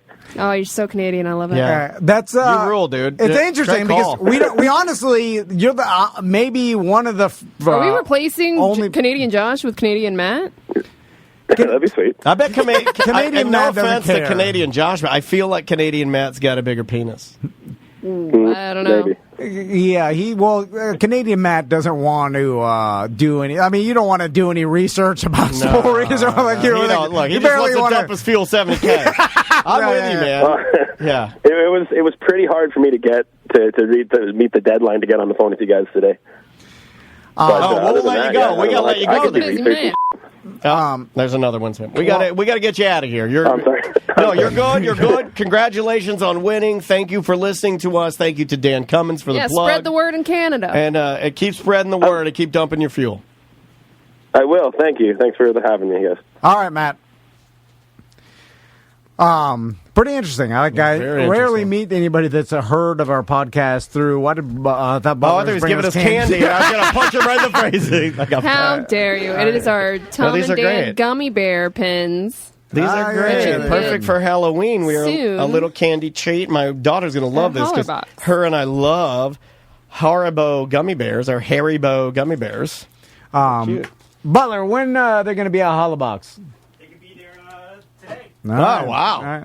Butler will drop them off Thank this you, afternoon. Butler. Appreciate that. All right, let's take a quick break. We'll be right back with more Corporate Time. Welcome back to the Tom and Dan 2021 Halloween special. I forgot. Oh, yeah, well, I was like, what do we call it? What are we doing? Sprinkling some extra skepticism on there. We're back. Yeah. We're back. We're here. We're back at the He studio. forgot all about it. He blocked it out. Ghost tour is over. We did not see ghosts. We did not. Yeah. Namely, Imagine if we did. A lot better ratings. Right? We should have You just can't said. see ghosts on the radio, though. We should always see a ghost, right? And be like, "Oh my God, it's there!" We swear. Yeah, we think there are ghosts here, and you definitely. And thanks for listening, ghosts. Because I could fake it enough, right? We'd be like, "Oh, look at it!" No, they know we don't believe in that kind of stuff. I know that's what makes these things hard. Like we might as well have I did named. legitimately get scared, though. We might as well have named our show. We don't believe in ghosts. We're wasting your time. Definitely the creepiest place we've ever been to in one of these shows, like way creepier than a cemetery. Also, or, hotter in my joggers. I wore Oh, joggers, man, it was and I hot. was sweaty hot in my neither regions. also crazy that one place has never been like used as a popular Anything, Orlando yeah. bar. Like it seems like It makes me think that weird, right? that some people that own downtown bars might need our help to help you brand it and make it something that could be. I think they all want to like demolish and start over new instead No. of like refurbish what's already there. No. Which But is it's a so, shame. It's so awesome. I agree. What's I already don't there? know why you would destroy the cathedral ceilings in that one Yeah. place. That would be my hangout. I Like, did get scared at the top of Harry Buffalo when we were walking down that hallway on the way back as she was locking up the doors. And Butler was behind me. He can attest to this. She's like, yeah, sometimes they see a little boy that comes out of that door that's right by you. As I was walking by an open door. And then I Yeah. grabbed Butler and pushed him towards the door. Yeah, and there was a little boy in there too. And I It was screamed. Weird. He's like, I've been here forever. This lady's Like, told me. why would a little boy be up here? I don't know. I've always said it. What's he doing at the Harry most Buffalo? scary ghosts are always the kids and Yes, the old people. exactly. But they're the least scary humans because What are you you can gonna do? easily beat them. What are you going to throw your teddy bear at me? Get out of here. Rarely Creepy. any Kimbo Slice ghosts, right? Yeah. Like it's always old ladies. Well, they don't. I've never or seen tiny them come kids. at you. They're just standing way far away, right? I'm like, yeah, you just stay over there. Also, what happened to their personality? They're just standing there. It's like, oh, what? Didn't you have a personality? Why don't you have? my personality? Why don't you have the same personality Yeah. you did as a? You're not very human? outgoing. Well, are they You're just kind of a bad. You know what? You don't have any people skills, Ghost. You have zero people skills, Ghost. You're not well adjusted at all. were they like that in real life? Where they just stood there? Oh, you'd be the worst, Ghost. You'd be like, no confrontation. I won't scare anybody. You know, there's a good show on HBO Max called Ghosts that they've redone a U.S. version now, but they have their personalities. It's really funny. Tom because would be it the makes- worst Ghost. He wouldn't want to Not scare anybody. scary though. It makes logical sense that, like, okay, if there were ghosts, why don't they have the same personality they did when they were alive? Why are they now a weirdo? The ghost in Harry Potter has a personality. The girl that hides out in the bathroom and tries to get freaky with Harry. Oh yeah, that's an inappropriate Right? part of the movie. Also, is Slimer used to be a human? Yeah. Why is he a Yeah, Slimer? yeah. Was that He did. explained? Then because there's other. I mean, he definitely was a radio listener. If he was, he looks like one. He definitely. Why did he get a Slimer? Do you get I don't know, but I guarantee you, this December he'll be calling the station for his Christmas wish. On the line with us, we've got my mom. How you doing, Mom? Okay. So we had a. Is Ting considered? Would she be like a ghost? medium? I think she says that she dabbles with her own psychic powers, but she's a ghost guide, and she does have. She claims to have psychic abilities. Okay. Yeah. And so she said, I think I see a ghost around you. I shouldn't say claim. That sounds negative. She told me she had psychic. I don't know. How do you say that without being disrespectful? She says she's a psychic. Yeah.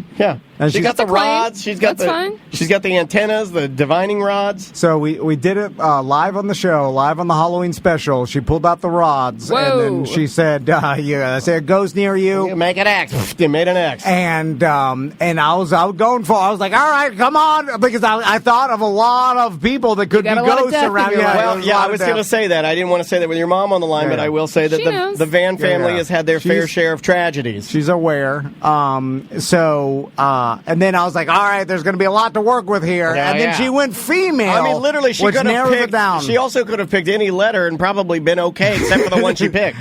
She picked female, which immediately took away a lot of potential possibilities, which I was like, oh, God, why'd you go female? You guys are like a dumb male-dominated family. And not that she's just, randomly picking things. She would never do that. She's got psychic abilities. Which actually... She's talking to the ghosts. Tells me that maybe she does. Because if she picked male and then a lot to work with, she could have asked Dawn. She definitely went the harder path, which leads me to believe that this is 100% accurate.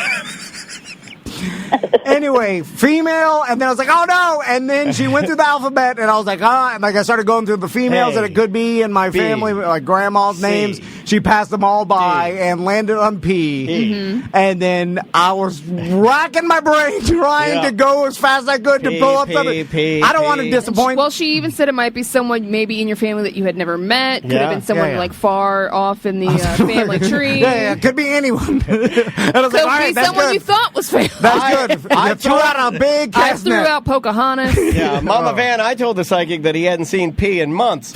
Come on. Mama Van, don't laugh at that joke. Yeah. Maybe it's one of the Cherokee Indian people that your father... Yeah, get him. Get your own son.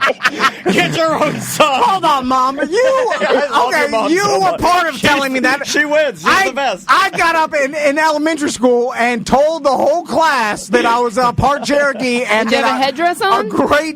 I was descendant from the Cherokee or the Chisholm Trail. That was my great-great-grandfather was Mr. Chisholm of I'd the love Chisholm to Trail. think there was an actual Native American person in his elementary class saying, look at this honky claiming. And here comes Chief Chisholm up there. He's got his old BJ and the Bear iron-on shirt up there. Got a sun-kissed mustache. It was Miami, all Cubans. But anyway, I embarrassed myself, and you told me that was true, and so you were part of the lie our whole lives. Yeah, but I didn't know it wasn't true. I mean, your dad told me that story. I kind of went, oh, okay.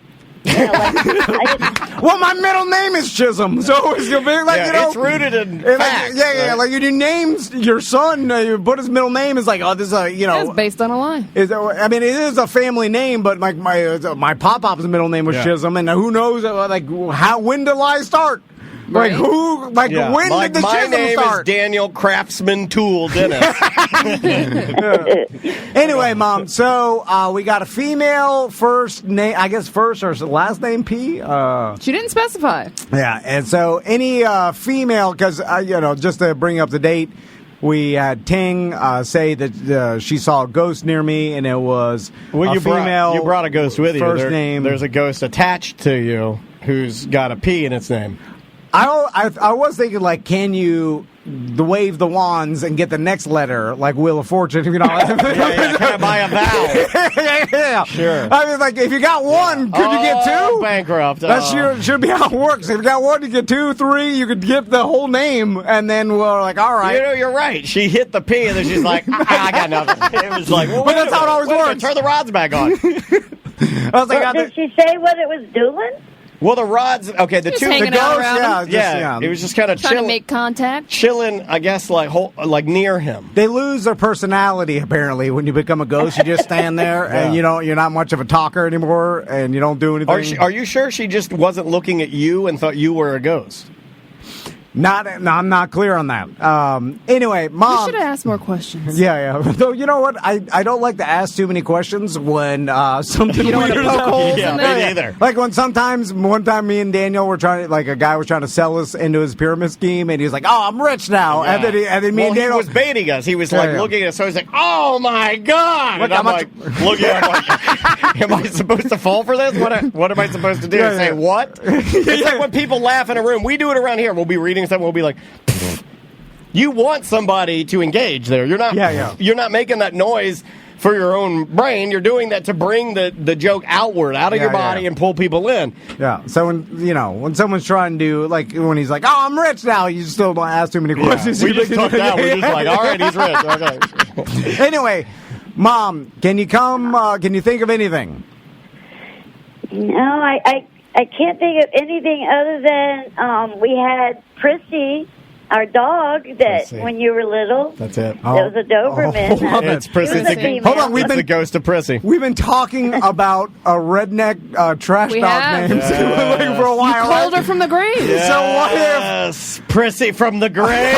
old Doberman, a ghost Doberman, is the scariest ghost That's dog? pretty scary. Beautiful. Oh my God, is that Snoop Dogg? No. Is that the one that stood on top of your Yeah. chest and breathed in your face? No, that was Oh. Bear. That was Rottweiler. That But was a tell, different- tell us about Prissy a little Did you bit. guys have a good Mama Van. relationship, you and Prissy? That was the Prissy. When did Prissy die? I was like Oh, don't 1 talk or 2 about years it. old, right? Oh. Did you kill her? Yeah, you were quite young, maybe 3 or so. Yeah, You killed her, didn't you? She was a red Doberman that I got her for a house dog because we had Demon outside. I like to have a house dog and an outside dog. That's That's Florida. when you know you're fancy. That's Florida. It's like having We having always a had corded, outdoor dogs. It's like having a corded phone next to your toilet. You know what I mean? Like, yeah. We always had outdoor dogs. They slept in the laundry room. At least On they the got dog the laundry room. You want to hear something Yeah, yeah. funny? I too had outdoor dogs. We had we had outdoor dogs. Yeah. dogs, yeah. You tell that to other people, they don't know what you're talking about. That's a Florida thing. When you have an outdoor dog. Yeah. Also, outdoor laundry rooms is a Florida thing. It is. We had an outdoor Florida thing. Yeah, a Florida laundry room was right off the garage. So, Demon and Prissy, how did Prissy die? She got she was almost 14 years old, and she got, we thought maybe cancer, but arthritis, I think, a lot in her bones and stuff. So she But was she was like stiff. one of those awesome dogs that we took her everywhere. You know, the woods, boating, and then your dad just was really attached to her. So when she was starting to get old and couldn't really walk around much anymore, he would just carry her everywhere. It was bad. With your boy. Like, I'm seeing the patterns here. It's like, I get it. Aren't you carrying Lena for a while? Look, he's carried Laser dreaming everything in his for life goggles. except his wife. He carries the things he loves. He's carried me around, which, like, he'll never vocalize it, but I think he loves me a little bit. So, didn't one of those dogs, Demon or Prissy, get lost in the Everglades for like days one time? Oh, yeah, that was Demon. That was upsetting because I thought for sure, like, I wasn't used to the Everglades back then because we got Demon. I was maybe 17 years old. Your dad and I were dating, and Oh my God, you're a baby. And, yeah. So anyway, but yeah, he did, and he got for a day. But your dad, hung there and kept looking and looking, and then all of a sudden we heard him. He came running out. How we got him back, it's amazing. But he was a good dog too. But Prissy was your dad's, like, he just Pride and joy. She at the end she was like on morphine. The dog was so out of it, and he would still carry her to the dock, and he would work on the boats. And she Did the laid on dog- the blanket. Did the dog ever God. text? Did the dog ever text your husband Tom's dad and ask for $50 or gas to get to the radio station? So Prissy, the Doberman, was my dad's favorite dog. Pride and joy. This is a sad story. That even in his final days was high on morphine. Maybe that's why Prissy couldn't communicate with Ting. He was high on morphine. So what finally happened with Prissy? Did he finally take her out to sea one day? And No, I had to just say, enough, and I took her to the vet and did the right thing. It was hard, but it is. he just couldn't. He couldn't. So I said, okay, I got to step up here because I felt bad. The dog was, was kind of suffering at this point. But your dad was still. He would carry her outside, let her go to the bathroom. That is so you, dude. That your mom had to step in and say, "Yo, enough is enough." That's you. You are just like your dad. That sounds like something you would do. So the ghost of Prissy is haunting your son because you killed her. Oh my God! All right, and then Ting saw you could put it that way. And by haunting me, this is how families break up because of nothing psychics. She was a little jealous of you when you came along because she was everybody, the baby, and everybody paid attention to her. And then you came along, and then you were also a toddler when she was, a little bit older. You replaced Prissy. You did, and she hated you. She's like, oh, she's coming for revenge. Who the this little girl with the butt stealing my shine? We're doing But I don't know, because I don't have anybody female that passed away doesn't have an initial with P. Now, if she had gone male, we would have had a lot more to pick from. Possible nickname with a P, maybe? Possible these are relatives that were non-binary, but we didn't have that then? Yeah, maybe Ting didn't see that it was a dog, not a human. I mean, you would think it would be obvious. I would like to think that Ting knows that. Maybe it's like a cloud ghost. You know what I'm saying? Okay, There's like a smoke monster. Yeah, there's a lot of smoke ghosts that you're like, well, what is this? Could be anything. So when Prissy was, when you finally put Prissy down, how emotional was my dad? I don't know that about him. I'm doing the math, saying not that emotional because of me and the General Van family. Did he cry? Well, he was a very quiet type of person, and so he just kind of, didn't. I could tell he was bothered by it, but no, he just moved on and worked, and But I did notice that the next time we wanted to get a dog, he was very hesitant of wanting another dog because I think it was, overwhelming to him too. But he pushed it down because, Oh my God, that's what you say. Push it down to cancer. Push it down. Yeah, push it down. And also, did he stare at any SunTrust bank statements? I know there wasn't the internet, but I can picture your dad staring at a SunTrust bank statement, or like maybe he owes something for his boat, and he's just sitting there staring at it like you do here. Very similar, stoic, calm, just staring at the numbers. It's pretty interesting. Could be Prissy the dog. Prissy the dog. Wow. Well, Mom, did you ever, or do you believe in ghosts? Please say no. No, but I will say I think I've told you this story, when Timmy was like maybe 3, a little close to 3, he loved, he loved baseball or balls, any kind of balls, throwing footballs, whatever. And I was playing with him in the backyard, and I threw a ball. And he, hit it with the bat, and he goes, "Oh, there's Dad." Now, he doesn't remember your dad because he was a year old when he passed away. But he described his shirt and shorts that he had on when he passed away. And and of course, when you're standing there by yourself, you look and go, I don't see anything. There's nothing there.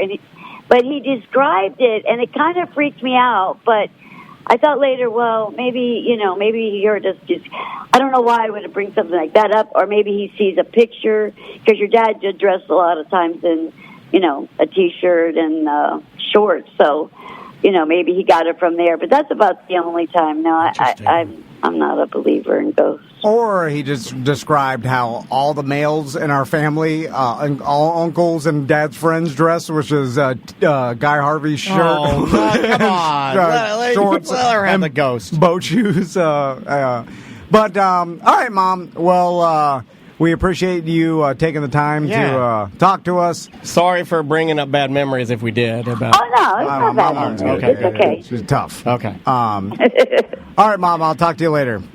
Okay, love you. I love you, too. Love you too. Bye. All right, there's Tom's mom. Oh, Prissy. Well, Prissy, how many? She was a little bitter that she had to get put down so this little baby boy could thrive. Yeah, when are you going to get a Prissy? Prissy?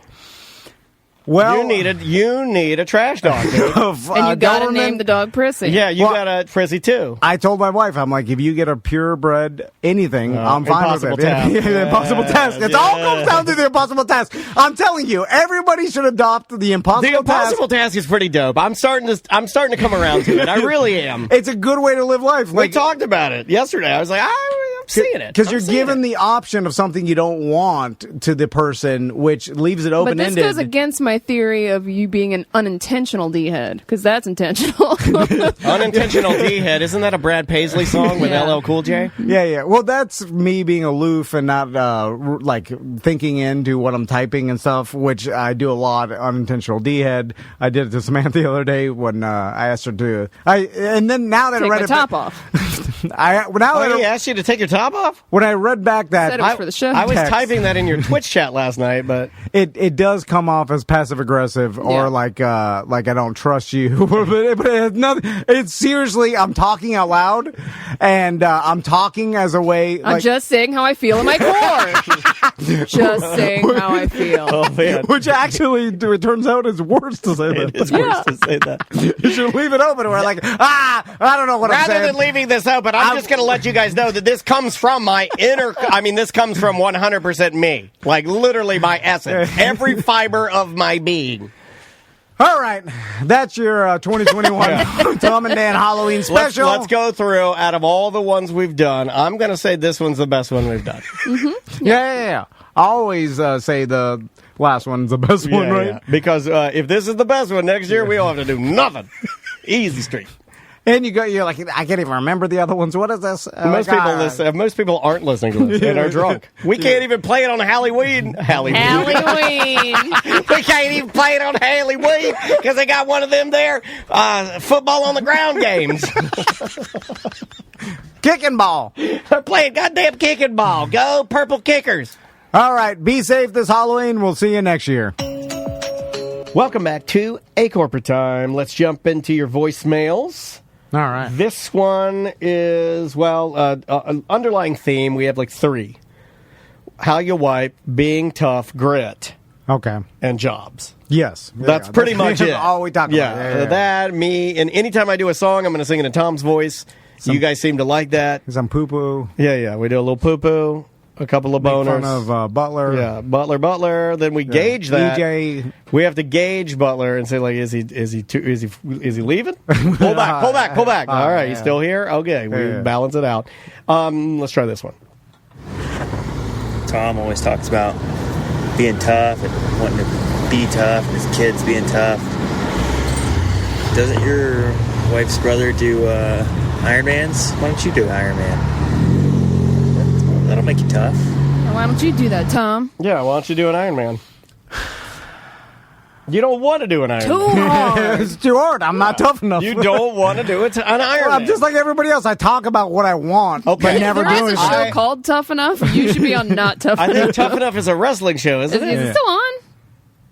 I don't think so. I don't think so. Okay, you have said multiple times this week that you want to get involved in something and you want to get your boys involved in something. Why don't you just go ahead and bite the bullet and join the Injuku Dojo? Get to the jungle, bro. Go up to it's Seth's dojo, Well, the whichever. Injuku Dojo, and Seth's having a freak out. He's melting down on social media about how hard it is to be a small business owner. Go support a small is he really? Oh my god! He's having a freak out. He'll be on the show the tomorrow. best thing you should do as a small business owner when you're freaking out is spend all your money buying motorcycles. God damn. Also, when you freak out on social media, like it helps. People they get nervous. They do get nervous, and they're like, "Uh-oh." And then it's like, is this a business or a charity? I don't know. Kevin SBK used to do that on Twitter, and he talks about it in his first episode of his podcast. He's like, I haven't been on Twitter lately. I like to give him the heat. He calls it giving them the heat. You know, you get on there, you give them the heat. Yeah. You give them the real opinions. You just throw them out there just to see what they'll do. Like, and now I understand Kevin was like trolling, like having fun with it. But that's Seth is not.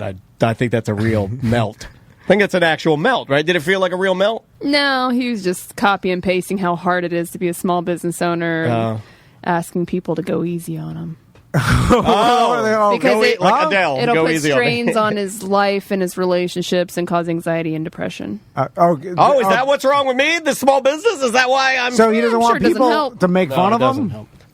See, it's hard when So you're going to double down tomorrow. Oh, yeah. Look at how yeah. happy he is. Well, because Did you notice that his hair almost combed itself when you told him that? Look how good his hair looks right now. It's almost like his hair laid down. Your hair is Venom from the Marvel Universe. That was on the list of costumes. Venom? Yeah. Because when Seth could pull that off. He's got the body for it. Seth can be laundry. It's bald, got a beard. Yeah, he could be. So you got Off laundry. You break the bullies down until they can't take it anymore. Then you build them Then back they kill up. you.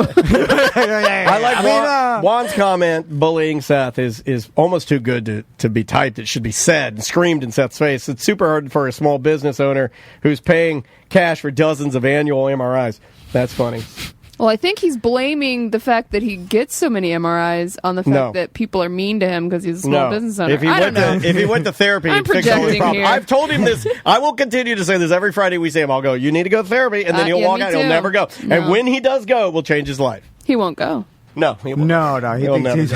He'll never go. He thinks he's too strong for that. Which is But it would help Which him. is funny. It would help him. All right, voicemails. Let's jump into, well, we kind of did that one. Let's do this one. This one is, no, go ahead. I just thought of something because I'm like, hey, you're going to be on the show? Or you want to come in on this Friday? And he's like, I think it was him and Han about it. Are we getting this girl too? Did you ask him? I did ask him. He didn't respond, but I said, there's a listener wrote a new song about you. We're going to debut it. Yes. And then he's like, is it mean? and then I'm like, what do you think? Yeah. Exactly. No. Super complimentary. No, it's not. He likes karate. His name is Seth. He's the awesome. best. He's the best. I know. You know what? You should do that. Who's got great muscles and who's so hot? It's Seth. He's a karate man. He's the best karate man. I'll do one like that. You want me to do he's the best karate man? I was just like, is this a legitimate question or are you joking? Because it's a funny joke Maybe if he you're wanted joking. to know how mean. If you like kicking and eating lean chicken, Seth is cool. I That's responded a quick jingle. exactly this. I was like, well, it's not a love song, but I think you'll laugh at it. This is my fight song. Yeah, we can do that. And then I forgot how mean it was, but I think it's pretty mean. I think No, it's not that mean. it's good though. It's real good. It's really good. I got to find that. I didn't even want to give him a hint because he'll guess it. But you did. No, I You didn't. told him. You shouldn't have even told him. You should have just had him sit here thinking we're going to be nice to him. And you go like, mean song. Well, I thought I'd bait him in with a song because he's such a narcissist that the fact that someone wrote a song about him will get him to even come. though it's bad, he'll be here. Yeah, Yeah, because he gets a kick out of that. Someone took the time to write a song Correct. about him and his ego. taking up space in somebody's brain. He even loves though they're just making fun of him and his anxiety. Yeah, I'm in Like, there. His narcissism outweighs his anxiety somehow, where that's what fuels him to keep moving or something. I don't know. Crazy. Anyway, Let's try this one. Hey, Tom and Dan. On the last ACT, the real Flim Shady, that's hilarious. But on that last ACT, Hold on. you guys Between- started talking about the two. Wait, is it hilarious? It's not. The real Flim Shady, that's hilarious? The only times I ever see the names of the show is when Drew comes in and does his trivia or like someone mentions them, and I always laugh. So good job with that. I'm not doing that. That's Casey. That's Casey. I mean, the you know Friday what? free shows. Good job, Casey. You know what? Thank you. That's what a true host would do, right? Yeah. You should have just said that. Very good. I'll infect you like Venom too. I'll infect you like Venom too. I'm not infected yet because that would have naturally fallen out of my mouth, and it didn't. We'll continue. Good job, Casey. We'll continue with this He guy. doesn't On that last ACT, towards the end, you guys started talking about the 2-liter, and Dan telling the story of the woman at church explaining the denticide and such. Also started to talk about the bottom of the old style 2-liters. I remember this on Pepsi really specifically, but the black, bottom that was molded a separate second piece. Towards the end, you mentioned, why didn't they just change that? And then someone mentioned that now they cut it down to save some profit for the the corporation. But there's still 2 liters. There's two volume liters of soda, so it doesn't, changing the design on the bottom of how it stands. They're not saving anything really there. I mean, they're saving from not making the other mold, but over time. No, well, you just made my point. So it's about the mold, not. I guess he's saying no, it's not about the liquid. No, but he just said, "No, of course it's not about the liquid." I know that a 2 liter is a 2 liter is a 2 liter. I'm talking about. See, that's how stupid I was. When you said they're saving money in the liquid, I'm like, oh yeah, they are. They're cheating us. No, I said they're saving money because they don't have that big black piece of plastic that they had to put on the round tubes to stand it up. I may have been the one that said there might be less soda in there. You know what? I'm going to bat for both of you. I don't think either of you said that. I think this man is a goddamn liar. I did make a comparison about the chip bags of how it'll sit. You know what I'm saying? Yeah. No, I did do it. I said that one less olive thing. We're both stupid. Me and Sam. You know what? Daniel's smart. No, we're not Very stupid. good. Hold on. I'm practicing it. I'm trying to get. It's not that we're stupid. It's that we have noticed things, how businesses will skirt things to try and cheat the consumer out of products. Correct. So let me and make more profit. Correct, because you both came from nothing. Now you're here. Because Daniel brought up the wine bottle with the big balloony indentation. Well, on the Juan bottom. told me I was wrong about that. We're wrong about everything, guys. Juan told me that was for the integrity. Don't come here for facts. Or the glass or something. And then because it still has to be. I always here's the thing about Juan. Whenever he says anything, I go. I used to say, "Oh, he's definitely right," but after he got that one thing wrong, the balloon, helium balloon, he got the helium balloon. He got one big science fact wrong, and I was "This guy might be an idiot." He ruined his whole just life. Like me. It made me like him more because I'm like, "Oh, you're like me. You're not this superhuman." Mm-hmm. It made me I'm like, "Oh, relatable." Yeah. It's like that dog, the bounty hunter phone call. He never is the same after. You can't go back. What? That's true. I was a fan. I will say that. I will admit that. I was a fan of the program. I knew they were rednecks. I knew they were trash people, but I was a fan of that program. Then when I heard that audio, I cried in my car. I was like, I can't watch this anymore. This guy just wings the N-word around with reckless abandonment. That's Juan's helium balloon. You know what? Damn it. I say that you make one mistake, and now I'm looking back. I'm like, well, they ballooned. You know what's funny? You're wrong about that. You could be wrong about that. Juan too said he wanted to be buried with black people. Just saying. Just saying. I heard that. Didn't Dog the Bounty Hunter say that? I believe he did say that. Yeah. During his apology to her. Yes, he did. During his apology to her. Which I believe that with part. slaves particularly. I learned from him. So anytime I have to apologize to anybody about anything, I throw in a buried with black people, and they love it. They eat it up. They're like, "Oh, he's so good. Yeah. Wow, he must feel really bad about not tipping the waiter." Says he wants to be buried with black people now. Let's try this one. Hey, good morning. It's BDM Spencer from Cocoa Beach. I'm just listening to the BDM show, and you're talking about crying during movies and who cries and who doesn't cry. And I'm 31. I got an 11-year-old daughter, and ever since she was born, I cry at everything. Cute puppy videos, the Ellen DeGeneres show, Soldier, Homecomings, all that stuff. Me too. But I remember my dad, I only saw my dad cry 2 times in his whole life, or in my whole life. And one was when my mother died, and the second time, now, just throwing this out there, my dad was one of them old Florida real men. Okay. And he died, but the second time I saw him cry was when Dale Earnhardt died. And I remember sitting there watching the race with him, and right after Dale Earnhardt crashed, and then they confirmed that he died, one little tear came rolling down his cheek, and he just looked over at me and he said, "He's gone." And then he went in the garage and killed something. So, I don't know. Anyways, love you guys. Doesn't matter. I believe him. It came out of Talladega Nights. Doesn't matter. I believe him. I'll let him have it. Hey, if you're going to call in with a lie, at least tell it good, right? Even if it's. But I believe that man. The thing about unemotional real men, and I have some experience with this, is that they will cry at events that you would never bet on them crying about. Like it happened last night, dude. I'm watching baseball last night. They're playing the national anthem for just the second game. It's not even the ending or anything. They're playing the national anthem, and there's an old man standing there, And he didn't appear to be like a veteran or anything like that, but man, the waterworks. I mean, he was just overcome with the power of hearing his nation's theme and all the people and the quiet and the pomp and circumstance and the soldiers standing there.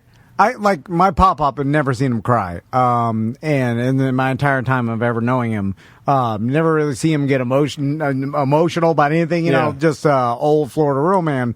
And he's told me some horrible, just unimaginable things that a normal person would cry about. He probably disassociates. Yeah. So, and then my wife, when we were on that Alaska cruise, like we went and after dinner one time, like the house band was playing in the grand ballroom or whatever, like where the piano is. It's like they're all Japanese and they're playing like Guns N' Roses. Yeah. No, that's exactly what it is. They're a Filipino band and they're playing like Enter Sandman. No, they're playing a Louis Armstrong. I think. Oh my god! No. I'm not going to do it. I see Leaves Green. What a Wonderful World. What a Wonderful World.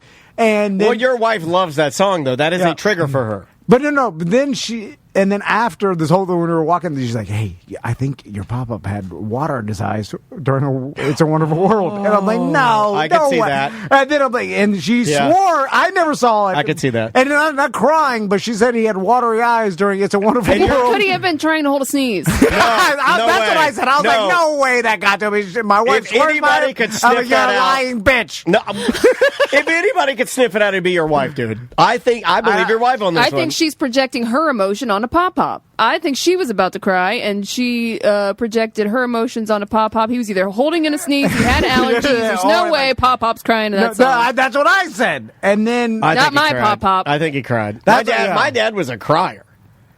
Yeah, I'm the opposite. You know, my dad had a temper. I'm like telling me, like I'm passionate, like I over emotional. Yeah, I mean, I wouldn't say overly emotional because then at that point it almost makes it like it's a negative. A negative, but it's like he was an emotional guy, and he would cry at the drop of a hat. Man, Publix commercials till the day he passed. The Publix commercials would nail him. I mean, to the wall. I'm trying to think of songs. I can't imagine my dad crying at a commercial. Certain songs would get my dad, certain things with me, like accomplishments with me. I'd see him like cry. See, it's I'm torn because Lee Greenwood, yeah, man, that would get me and my dad. Yeah, I think I've cried to Proud to Be an American. I believe that I've cried to that song, at least overcome with singing it or being with my family. Yeah, absolutely. It's like my puking record. Like my sons have never seen me cry. But I realize that that's wrong in the fact that I should teach them to be open with their emotions and it's okay to cry. Like teaching them, like not, like I'm worried that I never see it say like, oh, crying's weak or anything. Like I don't cry. No, I'm not an emotional person, so they never see me cry. So that makes me want to keep it going for their entire, like, or at least my entire life where they never see me cry. When is the last time you did cry? I think a brother died, I think. Yeah. When I found out the news, I cried. Was that? How long ago was that? Like a girl. Yeah, well, that's what happens. That's what happens. No. I mean, I don't remember dates, and I don't. Like so, but it was whenever that happened. But that was. So it's been a while. So my wife saw that, but that's really it. Now I will point out. I'll throw this out at you, and you tell me what you think. I think my daughter's logical like my wife, but my wife is also a crier. She's sensitive, but she's also logical. It's very weird. That's Logic Man is emotional. Okay. And he'll tell me, because I'll associate being super logical with no emotion. He's like, you're wrong.